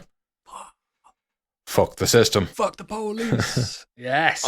Fuck I it, was mate. just thinking when you said about that, every time I was like, I am 36 years old. And the most competitive man in England. And I am competitive. I like to win. I like to fucking win. I don't care. Like, I want to win if I'm playing something. But my sister's 40, right? And yet we'll play a game, and still to this day she'll say, "Oh, we don't want to lose to him because he'll flip the board and stuff like that." I'm like, Hannah, I'm 36 years old. I don't You flip. did this when you were a kid. Yeah, it's like I don't flip the I board. don't flip the board anymore. I kick the fucking table across the room. If I lose a board game now, I'm bigger as now. as long as there's no cheating going on, because Yeah. because A fair game I of Monopoly cannot is a good game. buy fucking cheating in board games because it's just bullshit. Like when somebody goes Why- to the toilet and they've just robbed the bank. Why are we playing this if you're just going to fucking cheat? Where's all the 500s Yeah. come? Yeah, exactly. Like we had a family, big family get together from my wife's side of the family, and we're sat around playing this game, and you get given a card and it has a category in it, and you just keep going around in a circle naming things until you're out. You know, if you repeat something, you're out. If you can't think of something in time, you're out. And the amount of times that her cousin fucked up and everyone just let it slide. And I'm like, I know she's younger. I mean, she's still 16. Like, it wasn't like she was like, 10 and 9 years old. But like, what the fuck's going on here? Like, why are you? Yeah. Why are you letting that happen? And as soon as someone else fucks up, you're out. I know that I'm not going to get enough piece here, but it's things like that. But my sister Fraud, man. brings up that constantly because at some point when I was younger, I might have kicked off during a game. And the likelihood is it was probably her and my brother's fault. They were probably winding me up and cheating and doing something. And yet still, don't play board games with Stuart because he's going to kick off. Like, I can't wait to play Cluedo with you. yeah, no, you don't. I'm fucking I'm just good at waiting Cluedo. now for like your next get together when you get your weird house in the middle of nowhere. Board games have to come out. They do, Oh, don't they? absolutely. As long Live as everyone's streaming. no one's cheating, it's all fine. I don't mind. Oh, I hope the fuck they cheat. I will lose a board game. Fine, no cheating. As long as if I have lost something by fair means, Big fine. Big Unless putting it's out fucking 700 notes with his face on it. unless it's I would just golf we'll just that's put a Big- bullshit game. Just put Biggie in charge of like being the bank or doing the rules or something like that, and just Biggie watch Stig explode. You've been there and played his quizzes. You were on the Christmas quiz. I can't handle it. I genuinely can't He makes the handle it. rules as it goes along. I genuinely hear myself call out the answer first by a good 2 or 3 seconds, and he'll ignore it on purpose. And I know he's doing it. Yeah. He does. I'll try and think of something different. It was just for the childhood and what people remember, but Of course, it was yeah. just that. Well, it was just that board game thing reminding me that it's still something that's brought up that apparently I'm just going to flip the did think table. board games were going to feature quite a bit. They were in that. banned in my house But- till teen years. They were completely banned. For the very reason, for the Well, exact same reason. Have we another one for the records? I'll try and think I- another one. I'm just going to go. You have a wee think. have one specifically, but the one I can think of that would be likely the one that my parents would tell a story Sounds about. like you had a good childhood here, Gadget. I did. Well, he's a well-adjusted adult. Of course he did. Yeah, exactly. So And handsome. the one instance I can think of a situation I got myself into, which I think my parents would tell a story. I was 18 at the time, and it was one of the first instances of rampant alcohol abuse in my life. Yes. So it was a work summer do. So at the time I worked for a market research company based out of the small town I lived in, and it was owned by these rich people, and you'd be doing outbound phone calls. Do I do a survey kind of thing? That bullshit that used to happen in the 2000s. But every summer and every Christmas they would have these big staff dues, and they had this like fucking mansion out in the middle of Northumberland. It was an absolutely gorgeous place. And they would literally close the office and have all the staff up there for a big party at their expense. Great. So what are you going to do when you put an 18-year-old at a free bar in the countryside? Put him in fucking hospital. Nearly. How many snake bites can you fit into an 18-year-old? Well, so this was also the night that permanently put me off Stella Artois. Because that's what they were serving there. And It's also the night that put me off champagne punch. I love champagne punch. I loved it as well. I love it. So so basically the minibus got us there at about 4:00 in the afternoon and was picking us up at 1 a.m. So that was a lot of drinking time, and I can categorically tell you, I did not stop sumping that alcohol, and they never ran out of it. I don't know which craft they were working in that garage, or how many cash and carries they'd emptied, but the alcohol never stopped flowing. So now the getting home bit of it was hazy for me. So I at the time I lived in a village called Corbridge. The place we worked was in the office was in a near town about 3 miles away called Hexham. The minibus brought us back to Hexham, where you could get taxis back to wherever you needed to get. But it got us back there at about 2 a.m, and there were there were very few taxis left. I eventually managed to get one, I think. I don't really remember. I remember getting off the minibus in Hexham, and then I remember walking up my street in Corbridge, and I say walking via falling into the hedge. Yeah, walking like a pinball. It happens. Yeah, you're very much so.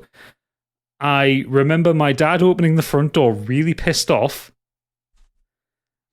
And then I remember waking up in the morning. And apparently what had happened of me getting home, I had clung to my dad as he dragged me up the stairs. Bear in mind, I was like 18 stone at the time. I was obviously a lot lighter than I am now. But I was not a small lad. My dad had dragged us up the stairs, basically thrown us into bed. Obviously just left us dressed. Brought a pint of water and like a bucket in case I was sick. I was sick. I remember waking up like at about 8 a.m. before anyone else had waken up, and the bathroom was plastered and sick. Because what I'd done is I'd thrown up and then attempted to empty the bucket. Oh no! Yeah. Apparently I got most of it in the toilet, but not all of it. And also, no, this is the best bit. At the bottom of the bowl of the toilet was my alarm clock.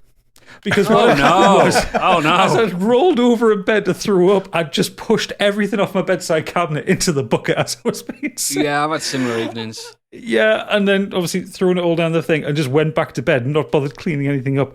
I kind of couldn't look my parents in the eye the next day. Yeah, you feel mostly like because ashamed. I couldn't open my eyes. It was a 3-day hangover when I was 18. I'm sure I had liver poisoning. But yes, I'm pretty sure that's a story that probably comes up at some point.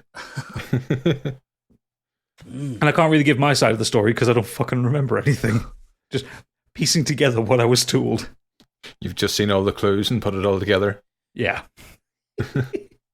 A shame, I really like that alarm clock as well. Rinse it off, it'd be grand. Tried. It stank. It went in the bin. Well, the animated corpse. I haven't done mine. What have you got for me? Yeah, I'm miles away there. I was listening to this story. Yeah, mine's the time I was adopted for an afternoon. So the last time I was 5, 6, really shit childhood. Last time I saw my real dad, he left me in the bookies, because I think he won and he ran off. Yay! Like dads do, you know what dads are like. And I was adopted by an old man for an afternoon, and he took me to a baker's to get a bun. He took me to the pub to show all the old lads, look, I've got a kid now. You know what I mean? This little boy. And he got me some crisps and some cola. Is this an adoption or an abduction? I think you're getting the Both. wrong word here. Both. Yeah, I wanted to ask. It was really early 90s, so... And he got me some crisps. As if that makes it okay. I'm just saying, it's different times. There were things in the news around that at the time, my lad. Listen. It was a good afternoon. He got me some crisps and some pop, and then he took me back to the bookies. And he fixed it for obviously you. my mum. No, he didn't. No. He didn't touch me once. And then Show me on the doll where he touched you. Sure. No, and we went back to the bookies a few hours later, and my mum had turned up. Going, oh, he's here. I think the bookies probably rung my mum up like, he's here now. And the story that my family tell is that I was like hysterical and I couldn't cope, and I got PTSD from it and stuff like that. I'm like, I didn't have a really lovely afternoon, and I wish he was my dad. Have you never had a day with an owl boy? They're fantastic. He was really old. He was like, in my memory, he was like 60, 70 odd year old. To me, that's ancient when I was that young. And he just trekked me to it doesn't seem so far off now. He just trekked me to He just trekked me to a really good afternoon. He fed me, and there was nothing awful about it. Oh, we didn't go very far. It was all on one high street. Do you know what I mean? Where I live in my village. And it was nice rather than sitting like my fucking stupid biological dad leaving me because he's won on horses and just fucking leaving me in bookies, which is fucked up. It's more fucked up than an old man feeding me, isn't it? Thinking about it. And that was my last memory of my dad as well. So it's like, I'm not trying to be traumatic, but that's every time we have family get-togethers. I remember that time you were abducted and you were in hysterics and it was the worst time in your life. I bet you're still reeling from that. I'm like, no, I had a really good time. I don't need to go to the police or anything. Do you know what I mean? No, I want to find this man and buy him a pint. myself. I had a really good time. He treated me really nicely and stuff like that. It was a good memory, if anything. Got me a shandy and that. You know what I mean? It's just a good day. Good old day with a good old boy. Warm Smithwick's in a finger. That's it. Oh, God. Stig, were you ever treated to an outing by an owl boy? No. I did get lost in a theme park once, but I don't remember anything about it. Unfortunately, so I don't have my side of the story to tell on that one. Lost at Alton Towers, I think I was. The big theme park to be lost in. Yeah. I would shit myself if my kid got lost at Alton Towers. So I have no idea how my Especially parents because you live so close to Flamingo Land. It could have been that. That would have been way easier. I genuinely can't think of anything that's just... Well, that's grand. Unfortunately, no. Everybody's happy now. Yeah. No trauma. No. You know, there's things... You weren't traumatic from Just it. There doesn't- are things that he my doesn't want to tell parents that swear blind that they have never said or did, and all three of us can remember. Me, my brother, and my sister go, no, that happened. And like, no, it didn't. Don't be stupid. I was like, why do all three of us have exactly the same memory? I know that. We all remember this thing happened. I wish I could remember something now for the podcast. I swear, but this happened recently, and I can't remember what it was. But my mum swore blind. My brother was like, yeah, that did happen. She went, no, it didn't, Matthew. Stop being stupid. Stop being silly. And he was like, Stuart, did this happen? And he said, I went, yeah, like this. And I went through it. And then my sister's like, yeah. And like all three of us just like, why do all three of us remember this happening then if it didn't happen? Like my parents do that all the time. That's just them getting old though, I think. But could be. I genuinely, I wish I could remember what it was, but it probably because we're all there for whatever reason one time. It rarely happens. We're all just sat around the table, but it was just... As we're running the risk of having a few relapse memories, maybe I'll move on to the next question. Yeah. This one, I thought it was a brilliant question, but it could go horrible. Uh-oh. It's up to you. I want to know who your favourite person is, who also happens to be a cunt. Oh. I'll give an example for this one, and you can kind of see what I was going for, because the person I'm going for is Roald Dahl. Yeah, he was. Yeah, he was a cunt. He was one of the. I Yeah. nearly said it then as well. I didn't know that. I think it was actually Stig that informed me, and I thought it was a wind-up. He's a baddie. Because how could the lovely man who wrote all these novels be a cunt? And yeah, he was, because we'll go into it just to buy you a bit of thinking time. Because as a child, kiddie punk, I had no fucking time whatsoever for reading. It was not a hobby of mine. I would flick through the Beano or the Dandy, and yeah, I'd read a fucking RPG on the Super Nintendo. It ended there. Just nothing for it. So I think this must have become a problem at school, because Mommy Punk started bringing me to the library on a weekly basis. So when we started going to the library, I found Roald Dahl. And fantastic. Matilda, I think, was my favourite. I took that out about 6 times. Yeah, great book. Twits were my favourite. Read through. Yeah, love Twits. James the Giant Peach. I mean, name a novel. Yeah, the list is endless, isn't it? Yeah. I mean, the favourites I've got, George's Marvellous Medicine. Yeah. The Chocolate Factory, of course. Anything you picked up was just enjoy. Danny the Champion of the World. That was so fucking good, that book. But not only did that get me into reading, it put me on, Roald Dahl, then Goosebumps. I was a classy reader. Yeah. But I'm a lifelong reader. I fucking devour novels. It's one of my favourite pastimes. I'm a field writer, but, the only reason I attempted to write in the first place was because I was inspired. This man instilled an imagination in me. And then to find out on the TCGS Discord that he was not fond of Jewish people by Mr. Stig, which I genuinely thought was a wind-up. I was like, all right, well, I love this man, and he has instilled quite a passion in me, but he's a cunt. He has 2 ends of a cunt, and nothing but a cunt. Did you know that he also wrote filth? Yeah, porn. Yeah, he wrote some porn books. Yeah. I read some Nothing wrong with that. stuff. I didn't No, but think it's it bordered over to... so surreal for such a wholesome content children's author to also write... The Giant Peach was a vagina. Yeah. But to write a book like... do like a short story collection like Someone Like You, which is... it's. I remember I've just found the quote of what a reviewer had said. The stories are brilliant and his imagination is fabulous. Unfortunately, there is, in all of them, an underlying streak of cruelty and macabre unpleasantness and a curiously adolescent emphasis on sex. I also like that.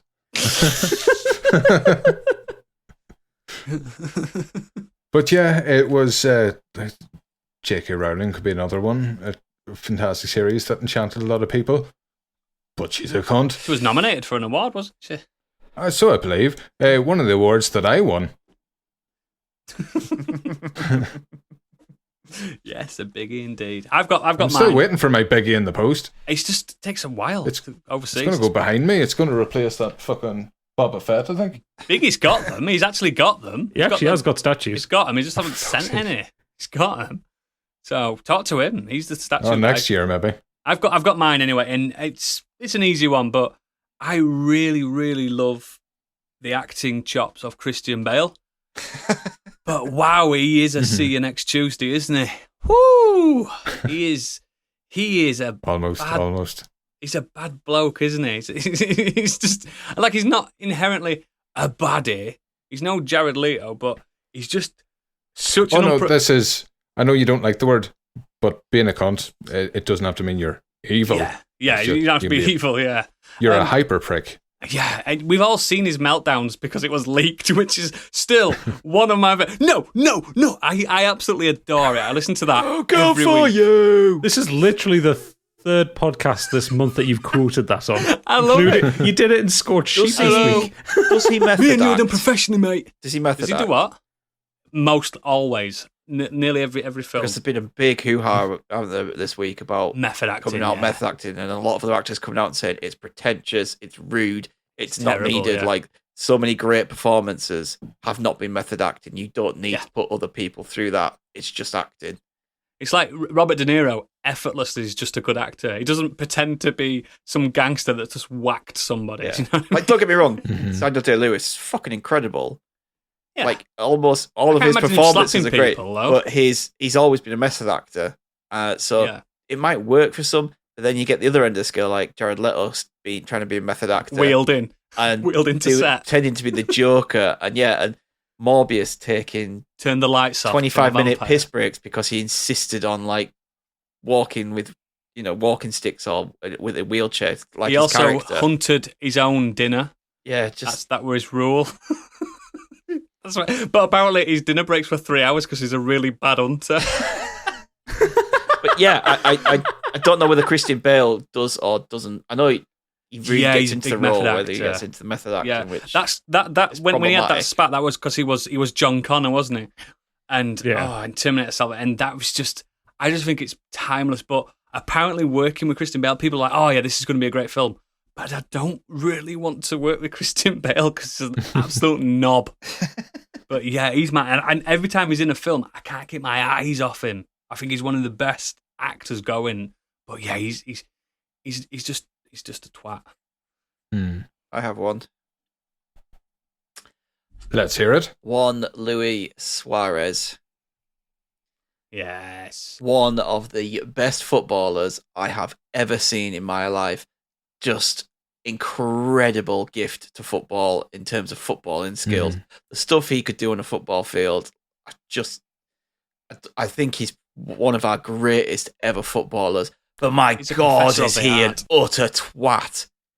And it first came about in the World Cup where he saved a goal that would have knocked Uruguay out of the World Cup, off the line with his hand.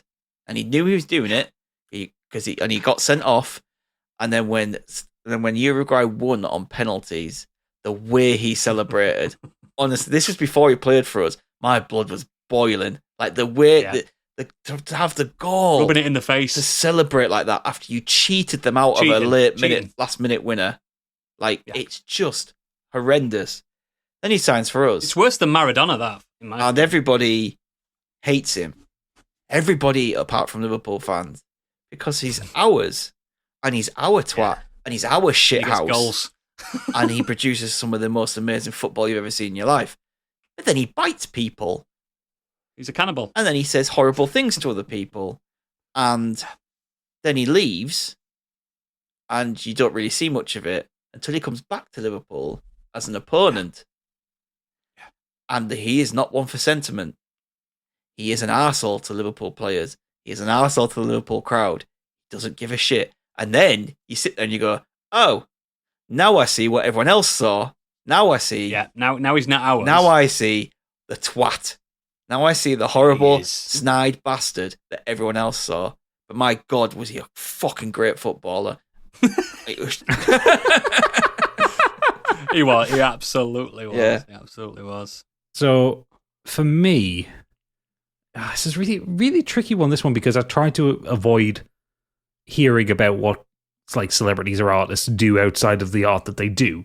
Mm-hmm. You know, it's only like the really extreme cases I hear about because they hit the fucking news. You know? Yeah. I generally don't care if a musician's a bit of an arsehole. Like, I remember, you know, the amount of times I've read, like, because I'm a massive Pink Floyd fan, like, the amount of people who absolutely hate Roger Waters' guts because he's an egomaniac. He's but awful. then the other half of the fan base who hate Dave Gilmour because he doesn't get on with Roger Waters, and it's just like, well, okay, people are flawed, you know. But I think the only one I can think of where it was someone I've been a genuinely huge fan of, and then just it got to a point where I just couldn't appreciate their art anymore because they turned out to be such a cunt, was Kevin Spacey. Because and the reason why I bring up Kevin Spacey, as opposed, because there is another one who was a bigger cunt, but I ain't bringing him up on this one. I know who you mean. You know who? The Welsh lad. Let's not talk about the Welsh boy. Yeah, but we're not talking about him. But the only reason I'm bringing up Kevin Spacey as opposed to the other one is because he's never been convicted or charged of anything because he made everything disappear. Rumors are about litigious it. lawyers. Yeah, and it's just like, you know what? Like, He ruined House of Cards for me. Well, that's the thing. So I remember watching House of Cards and thinking, like, he was excellent at it. And then So good. It's just method acting. He's just bringing from his real life. Did you not see that clip he put out for like New Year's a few years ago where he was playing Yeah, it Frank? was so creepy. And I was like, what are you, like, he was playing Frank Underwood, like, Yep. and I was like, what are you Not in this doing? anymore. What are you doing? But like when you go back as well, like you look at the career he's had, like all the roles where he's had critical acclaim of him being a really creepy bastard, like American Beauty, Usual Suspects. The Usual Suspects, like all these films where you go back and he's like, how did nobody notice? Because it's like He also the roles that he's drawn ruined to. Baby Driver for me. Because I fucking adore Baby Driver, but it's... he's there. Ugh. Yeah, and it's just like it really upset me because, like I say, I mean, Anthony Rapp was the guy who accused him of things, and I love Anthony Rapp. Anthony Rapp's a great actor. I love him in Star Trek. Like, he's the one thing I do like about the film version of Rent, because he's a really just a charming actor. He's Like, good and on he's a stage at nice Rent as well, guy. isn't he? Well, yeah, that's the whole thing. It was the original stage cast came to do the film, which made no sense because they're all in their mid-30s and they're supposed to be playing teenagers. But that aside, it's like a lot of the people who accuse him of things are people who I know of their work and I really like them. Yeah. And then he's just like somehow gotten away with it, and it's just like, yeah, well, I know it's money, but it's like you're a cunt of the highest order, you know? Yeah. Who's made a career of playing cunts of the highest order? It's just like, oh well, this is what's going to happen. He then, didn't is need it? to method, did he? Because that was him. No, it was drawing from life experience, clearly. Yeah. And I still maintain, like, I always found like the praise American Beauty got really creepy because the film is really fucking creepy. It's just like, hang on a second. Why are we rewarding the story? The film itself is dull. I've seen it once, and it's no... I don't really I like watched it that once much. and was like, Oh, it's fantastic if you enjoy Donnie Darko. I like Donnie Darko a lot. I know you would.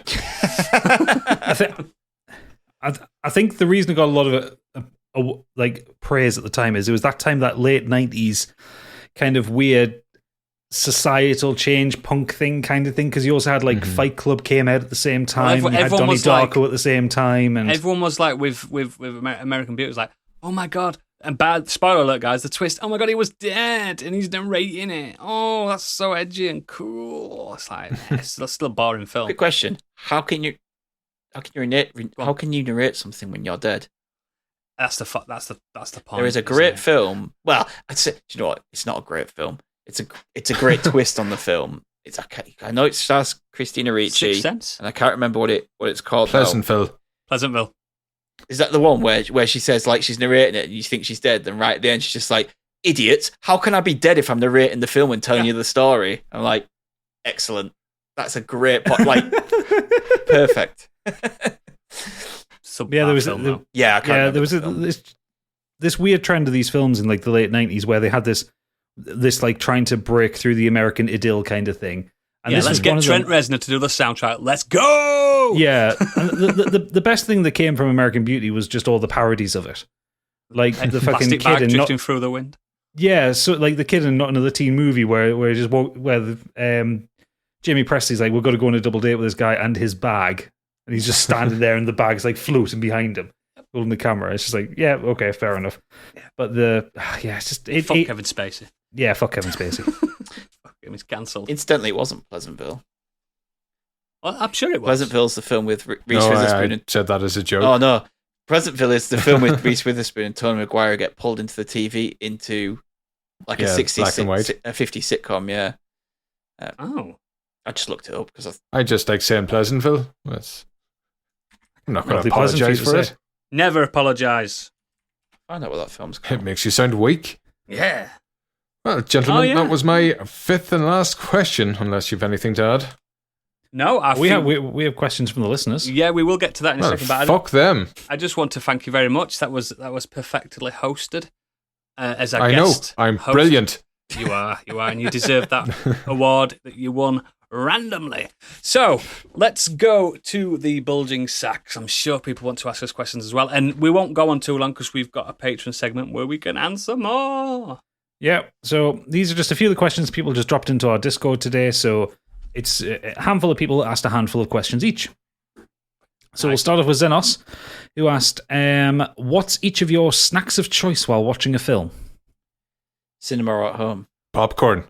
Popcorn, yeah. I guess regardless. Popcorn, probably. It's popcorn because it's quieter. It's not too loud. It's not as like filling as stodgy as. Which crisps, popcorn do you guys go? I like cinema style. Salted. Sweet. Sweet and Tend to go salty. sweet. And then Sweet. I keep forgetting if I'm ever in the south of Ireland, they don't have like cinema sweet Oh, popcorn. they have salt. I saw it. Yeah. Like And you go, salt. You have to have a drink Say, with it. Oh, they say, oh, what popcorn do you want? Sweet. Sweet popcorn. It's a garlic bread moment in the south of Ireland.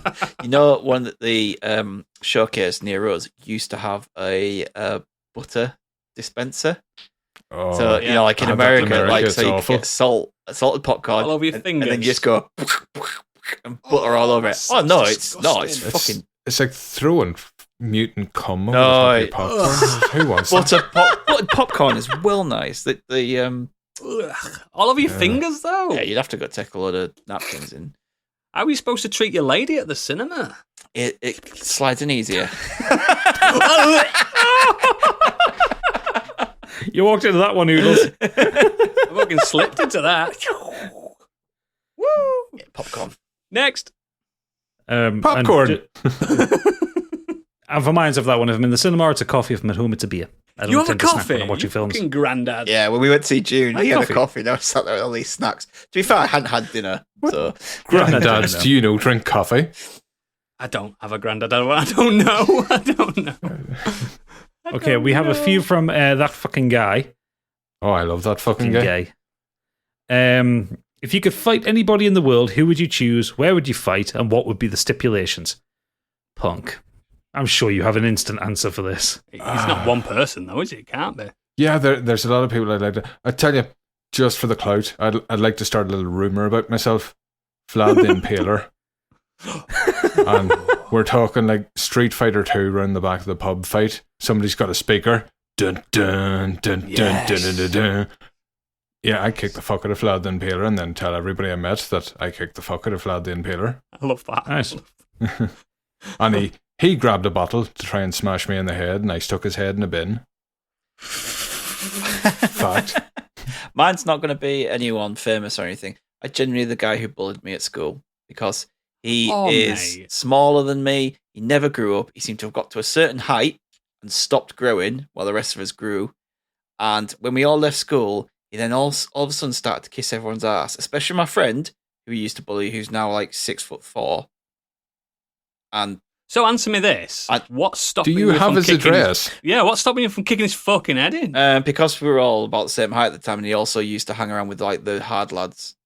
No, but now, Now, I mean- I don't see him. Yeah, don't like see him anymore. I'll Now, go I'll around come now to his house because with you. because Oh yeah, you'll do my choodles. here he goes. Because no, I'll just cheer you on. Yay! no, I wouldn't do it now because I'm not a dick. You're an I would adult. Start, Yeah, beat him up in front of his kids. It'll be fucking funny. start fight with them. I'll tell you what. Right, this is my friend. My friend is one of my best friends. He said if he gave me the fucking chance, literally, if he gave me an in, like he said something, gave me an in. He goes, spare he's go. like, I'd fucking annihilate him because my friend's dad's had Parkinson's for years and suffered with it.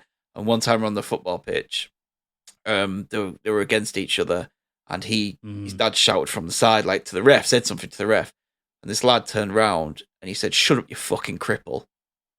Oh Ooh. God! And at that, like, yeah, exactly, it's like my friend says. Back then, I just didn't know how to react, or I wouldn't know what to do. And he was bigger than me, and all his mates were like the hardest lads in school. And I just couldn't do it. He said, "Now, honestly, if you give me the fucking chance, I swear Knowing the same as I'm well." not going to win a fight never stopped me from fighting. Oh, he wouldn't be worth mopping up. Honestly, it was just. Fucking He was just a horrible little bastard in school. And outside of school, since we left, he tried to be all pally with stuff. And again, my friend just went, "I don't like you. Fuck off." Like, just, he said, "No, I don't have to be like that. I don't have to be like that." He goes, "Because you fucking were awful to me in school and everything." He goes, "Don't be trying to be pally with me now. Just like, go away and leave me alone and don't talk to me." And it would be him because he was just I once started booting me in the stomach because I was a goalkeeper, and he was one of the best footballers in the school, and I saved his goal. Let's get him on the show. So like, and he did do. Let's get him at the meetup. My friend, one of my friends in school was a fucking tall lad, like, and he was coming. What the fuck you doing, like? And yet one of the hard lads, like, literally these were like three of the lads he used to hang around with, like the hardest lads in school, and he just stepped in between. He was like, "Don't do anything." It's like, well, if you give me the chance, if you say, do you want to put him in the octagon, beat like I fucking go, and go fucking right, and I'd murder the cunt. Not literally, but I'd love to beat. Little bastard he was, absolute bastard. Let me add some levity to this. I want to fight the person I've offered out many times on this podcast, Adam Sandler. He'd kill you. I'd destroy you. So, again, snap you in half over his when knee. has that ever stopped me from fighting? I don't care if I'm going to win or not. I just want to fight him. Because he does my head in, and everyone loves him, and they don't have a reason to love him. They just think Little Nicky's a good film, or they think Happy Gilmore's a good Madison's film. fantastic. Gilmore is a good film. No. Happy Gilmore's Happy fucking Gilmore's brilliant. incredible. Happy Gilmore's Perfect. great. So good. House Grown Party Ups movies. 1 and 2, a good film. Damn, they're gonna bit my hand off. I just want to fight him because you all think, we're waiting. they all think you all think he's tough as nuts, but that's Today, Junior. That's because of his films. He casts himself as tough as nuts. I don't think he can fight. I think. He's an old No, man. he's I think you'd Pretty healthy. I think you'd do, yeah. got a home gym. Well, I'll go with my big friends then, and they can beat him up for me. Oh yeah, we'll watch. Yeah. We'll mop you up off the pavement afterwards. I'm fucking scrappy. I'll kick fuck out a lot on you. You breaking a light breeze. Fucking scrappy dude. Let me at him. Let me at him.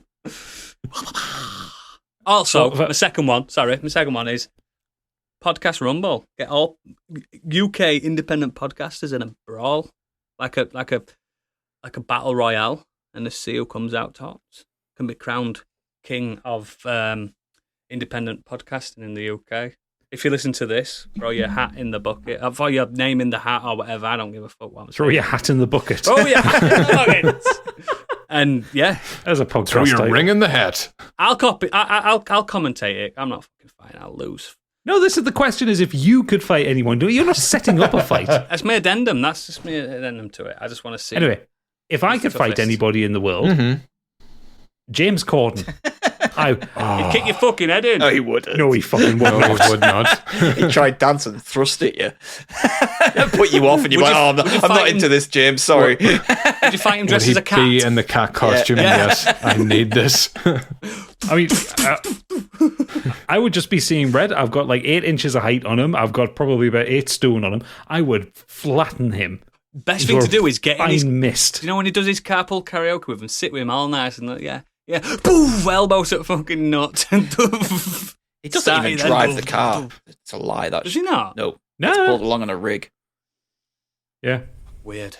What a prick. Yeah. What a weird man. Americans love him. yeah, but I would just absolutely obliterate him. It would not be a fair fight. He could have any weapon in the world, and I would tear it out of his hands. An Imagine if he AK-47. Tag teamed Jimmy Oliver coming in halfway through. Oh, I'd get him as well. I fucking hate him. Try to take chicken nuggets I'm away. not a fan of him. I'm not a fan of him. Mind Jimmy Oliver. Fairly Rip his harmless. fucking tongue out. He's not using I it don't right think anyway. Jamie Oliver likes Jamie Oliver. No, why would you? You'd have to look at that every morning. The next one, that fucking guy left another couple of them, but I'll save them for the Patreon Yeah. bit because they could probably quite long answers. Next one we've got up is known food pervert Nimrod Hicks. Oh god, here we go. I'm not so much annoyed about the food. It's the Blues Brothers 2000 thing. That's that's just horrendous. put him in a different that's light awful. for So me. weird, isn't it? That's I the don't worst care take. about the gravy. I had don't care. mash and gravy tonight, by the way, Nimrod. I was in the Nimrod camp for the longest time, and then no. Your heroes will always let you down, won't the punk? Yeah. I wanted to have him on the show, but he kept telling me to fuck off. Anyway, he's asking if you could learn 10,000 hours of a skill instantly, what would you go with? Would you learn a language, musical instrument, sports, artisan, craftsman, etc.? Oh, mine's easy. If I could be good at it, arguing. So debating. Yeah, 'cause I can't. No, you cannot. You barely know what your own arguments are. Yeah, I'm just not good at it, and it's a skill I need. Like, I can play instruments and stuff. I can sing, inverted commas, and I just can't argue. I've got no conviction in me whatsoever, and it's always letting me down.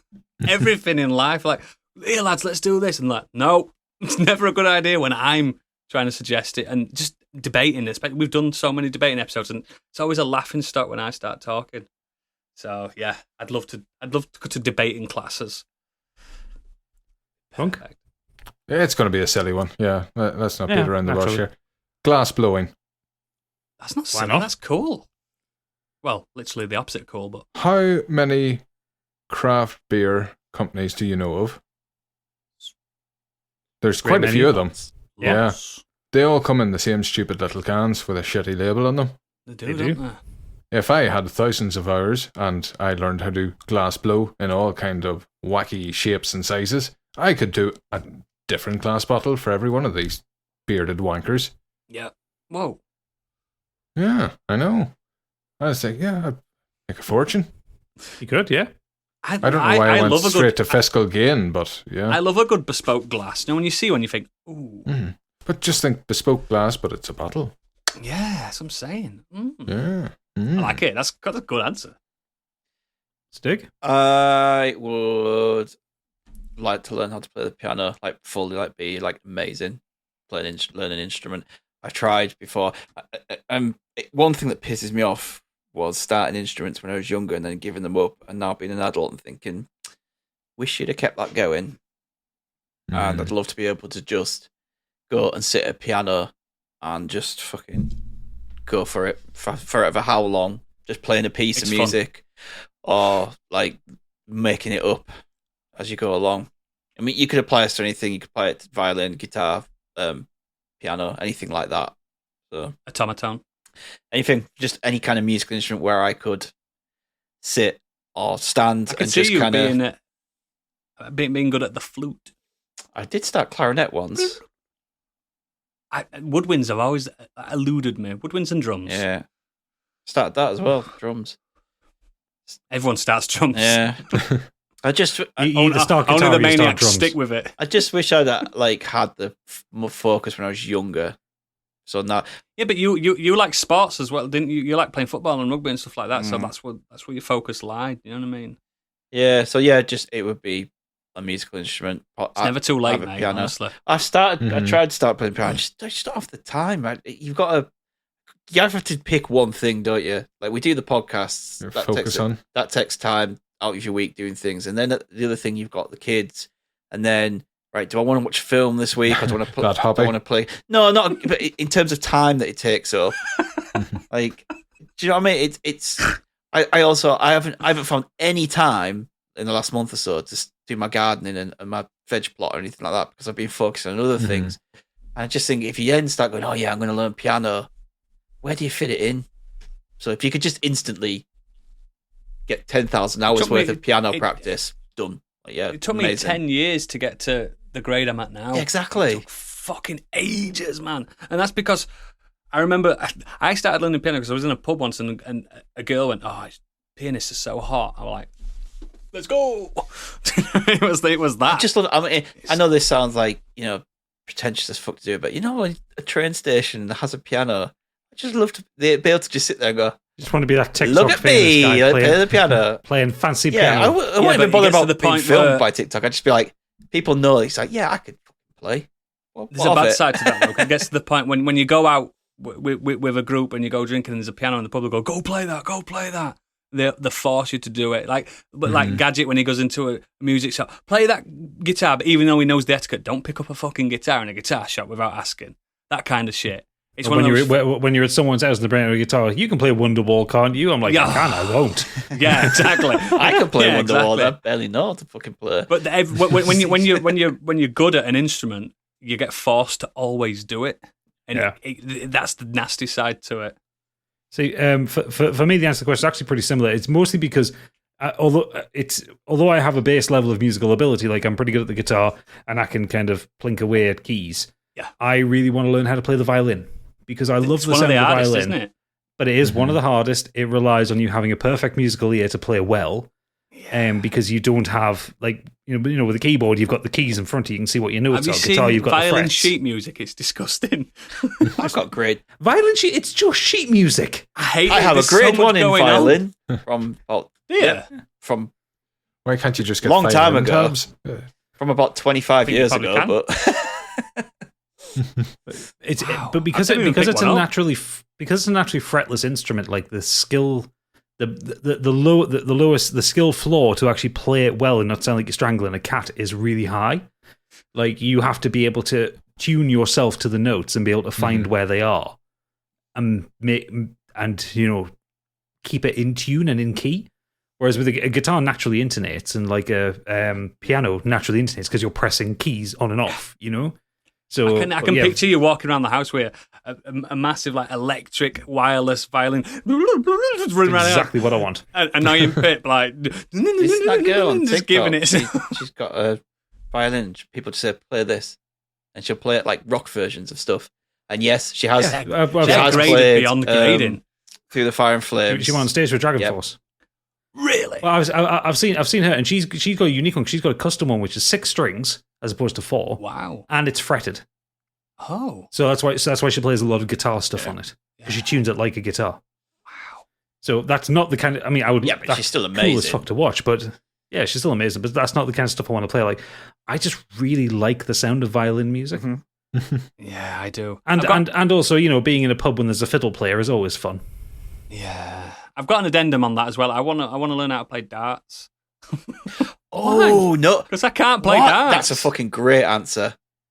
Darts, because not only that is, if you could learn how to play darts and be amazing at it, you could be an athlete. You can earn millions while getting pissed. Yeah. You can be Have you seen darts players? They're athletes. Yeah, they're capital D's. Just good arrows. Being an amazing darts player. Oodles, you require 25. I'd love that. I'll tell you what, the one thing that let me down at darts though is the adding up. I'd be like, hang on, give me a sec, get my calculator out. Someone does it for you though when you're a professional. Stig, you require 15. Done. Oh, that's the ultimate sport. Right, we'll do one more before we throw them into the Patreon section. Okay. And this is another Nimrod Hicks one. And this is just to counter one of Punk's questions. On whom would you bestow the title of National Treasure? And it must be someone who isn't already, so David Attenborough doesn't count. Oh. I would have said Biggie, but he's let us down recently. Yeah. The Ska episode recently, and I remembered Buster Blood Vessel is a human. And he needs to be served. I love that man. I had to go through so many images of him to find some artwork. That man has a tongue. He does. He does? Yes. He does. So yes, I would like to see him knighted. National Treasure, Buster Blood Vessel. Doesn't he Lip up, fatty. Doesn't he bomb around the south of England now? I have friends that I can't remember if it's horse racing or greyhound racing at some event, and he performs songs for pints. With flat cap on. Wasn't it in your Scar episode that you owned a hotel in Margate for a while or something? He did, and he served the larger gentleman, and some of the plates of shit he was putting out. These, you know when you get a T-bone steak, yeah, look at that. That looks nice. That's a nice big T-bone steak. And then you get like the cheap cut of the T-bone steak where all the shit's hanging off it. It hasn't been butchered. It's just it's like that, and a tin of big peas and some oven chips. I say, yeah, portions for the larger gentleman. I say, oh, that looks like shit. Yeah. So that business failed. Shocking. Given his prevalence in culture, it always struck me as a person who was terrible with his money. Yeah, it does come across that way. But I would like to push "Lip Up Fatty" being the national anthem because the Olympics would be brilliant. I'm into it. I'm massively into it. Oh, that's good. That's good. Oodles? Oh, fucking, I don't know. It's hard to pick someone. Who's not a cunt? It's hard to pick someone that isn't already considered one, isn't it? You go, no. Okay, well, I'll give it a few more seconds to think because I've got one. Yeah. there's a YouTuber, Tom Scott. I don't know if you've ever seen him. No. He you'll have probably seen like his videos get shared a lot. He's basically a guy who constantly wears either a grey hoodie or a red t-shirt, but he does these short little 4-minute like little informative videos explaining something. And it can be from the way the Thames Barrier works to how what he did like a 20-minute video on It's All Right on the Night because there was like an anniversary around it. He's a documentarian effectively, but he does it all on YouTube. He did one about do you remember the whole controversy around Dasani water? Yeah, Coca-Cola water. Yeah, but he doesn't. So he was walking. For that video, he's explaining the story while he's walking down the road next to where the factory was. That was the tap that water came from, and did it in one take with like traffic going past him and all that. But he's basically explaining something or explaining like standing stones in Gloucestershire. You know that aren't Stonehenge. You know, like standing stones you can go and touch and that kind of thing. And his YouTube channel is fantastic. I love that kind of YouTube though. When you come back with knowledge.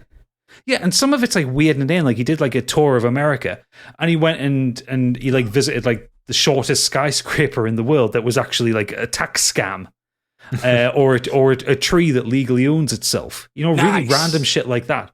Or there's a place in Europe where you can stand on a bridge and be in 4 countries at once because there's some weird zoning law that occupies these things. And he finds that shit, and I really really enjoy that stuff. And he's just so concise, and like the videos are dead short. And he explains things really well, and he's a bit of a geek, and yeah, I think he's a national treasure. Cool. I've got one now as well. The kind of videos that you should show to like kids in primary school to like explain shit to them. It should be in the curriculum. Yeah. I've got mine, and I don't. He's borderline becoming a national treasure as the years go on. But Stephen Graham, he's just such a fantastic actor, and everyone's starting to click on to Stephen Graham now. Like, yeah, when I didn't see him as far back as when he was a kid on stuff, but like when he was in the Shane Meadows stuff, and he did Boardwalk Empire, and he Snatch. We've talked about him on this show loads, haven't we? And I think Stephen Graham's probably the best homegrown actor we've got. And they never give him like a leading. They do, but they never give him like a full leading role. Do you know what I mean? He's always he does indie films, like he leads them, but give him something. I think, yeah, but that works for him. I don't think he needs, like, he's never going to be like top billing of a Hollywood blockbuster. No, I don't want him on Mission Impossible. Do you know what I mean? He's a good Mission Impossible bad guy, to be fair. He would, wouldn't he? I just think everything he puts his mind to, even if he's putting an accent on or he's not, I prefer his Liverpudlian accent. But when he's not, I just think he's brilliant. He should be knighted for services in entertainment. He'll always be Tommy to me. Yeah. I just think he's fantastic, and it should be a national treasure. I know he's borderline getting there now, but yeah. And Stick. Struggling for this one. I'm gonna say William Regal. Oh, William Regal is a fucking national treasure. You what? He is. I was saying everybody's a cunt. Yeah. Oh, William Regal's a fucking good shout, actually. I tell you, he's one of the only wrestlers I've met, and he was such a gent. Fucking lovely. He's such a fucking. He's so great at his craft. He knows what the fucking people want, and he can be silly at times. He can be tough at times. Yeah, fuck it, William Regal. That's a great shout. I was just going to say Ben Whishaw because he's Paddington, and that was it. But Ben Wishaw's really good though in everything he does. But yeah, William Regal. Fuck yeah, he should be a national treasure. Sir William Regal should have gone further in the wrestling business. Really, I'm not really sure why he didn't, but he was fucking great. Still is. Injuries though, wasn't it? Injuries, a lot of Still injuries. Is now as a manager in AEW. Fucking great. Yeah, love that guy. Excellent. Well, I'll keep the rest of them for the green room. Yeah, and if you're not a patron, become one. It's worth it. Cheap dicks. Yeah, exactly. Right, we've got some socials to do, and I'm not sure who wants to do them. Well, considering you're the one that's going to tell us what we're doing next week, crack on. It's your week next week. You get to choose. You told us. You even told us, right? I'll do the socials. You can tell the people what they're doing. So if you'd like to get in touch with us, you can do at modernescapism.co.uk. You can contact us at Twitter at modernescapism, or you can send us an email at modernescapismpod@gmail.com.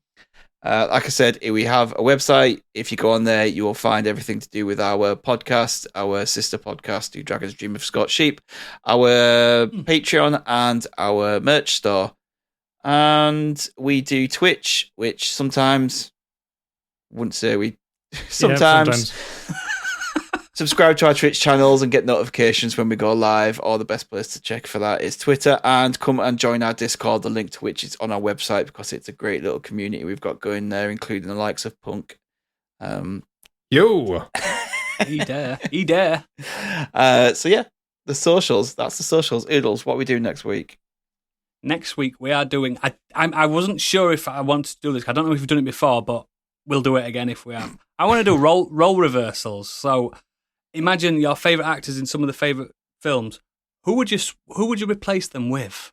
That's what I want to do. So that's next week. Yeah? That's a catchy title. Well done. So just recasting a role then. Recasting a role or role reversal, whatever you want to call it. We should didn't name it, really like nail this down before we start podcasting, shouldn't we? I write it down. We don't learn. Well, Just don't learn, do we, by letting camera. him just like spout what he wants to do straight away. I'll show you. I get what I'll show you. I'll hold it up to the Yeah, camera. come on, show me.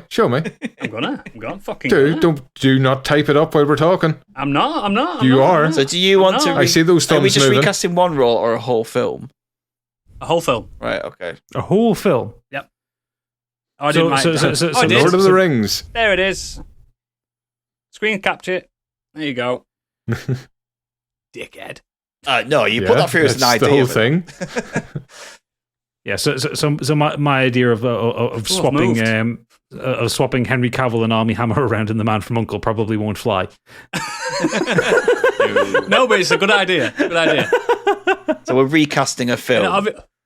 Yeah, but it's a film that you love, and like make it difficult by recasting it to something that you reckon would be just as good. Yeah, right. Okay, That makes more sense. You really are glad I bad was at on this explaining week. things.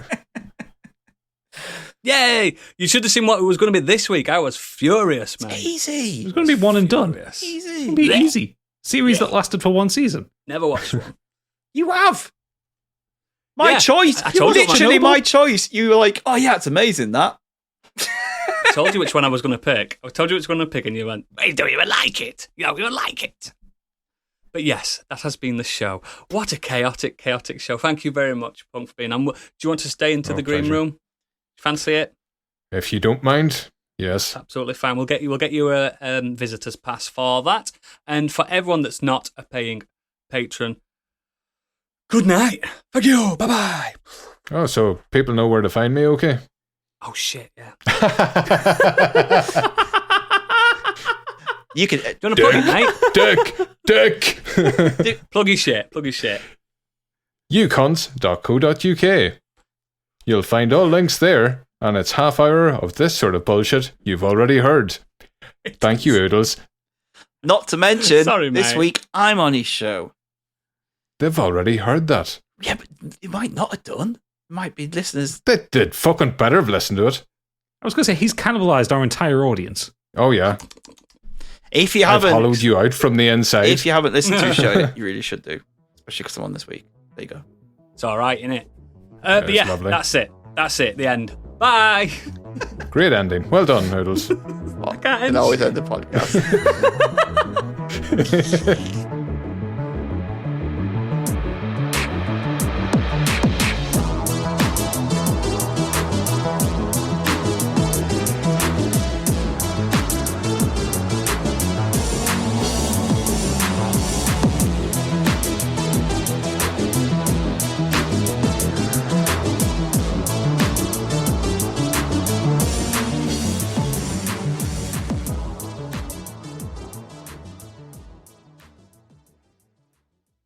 Daddy's in the dark room screaming at no one again.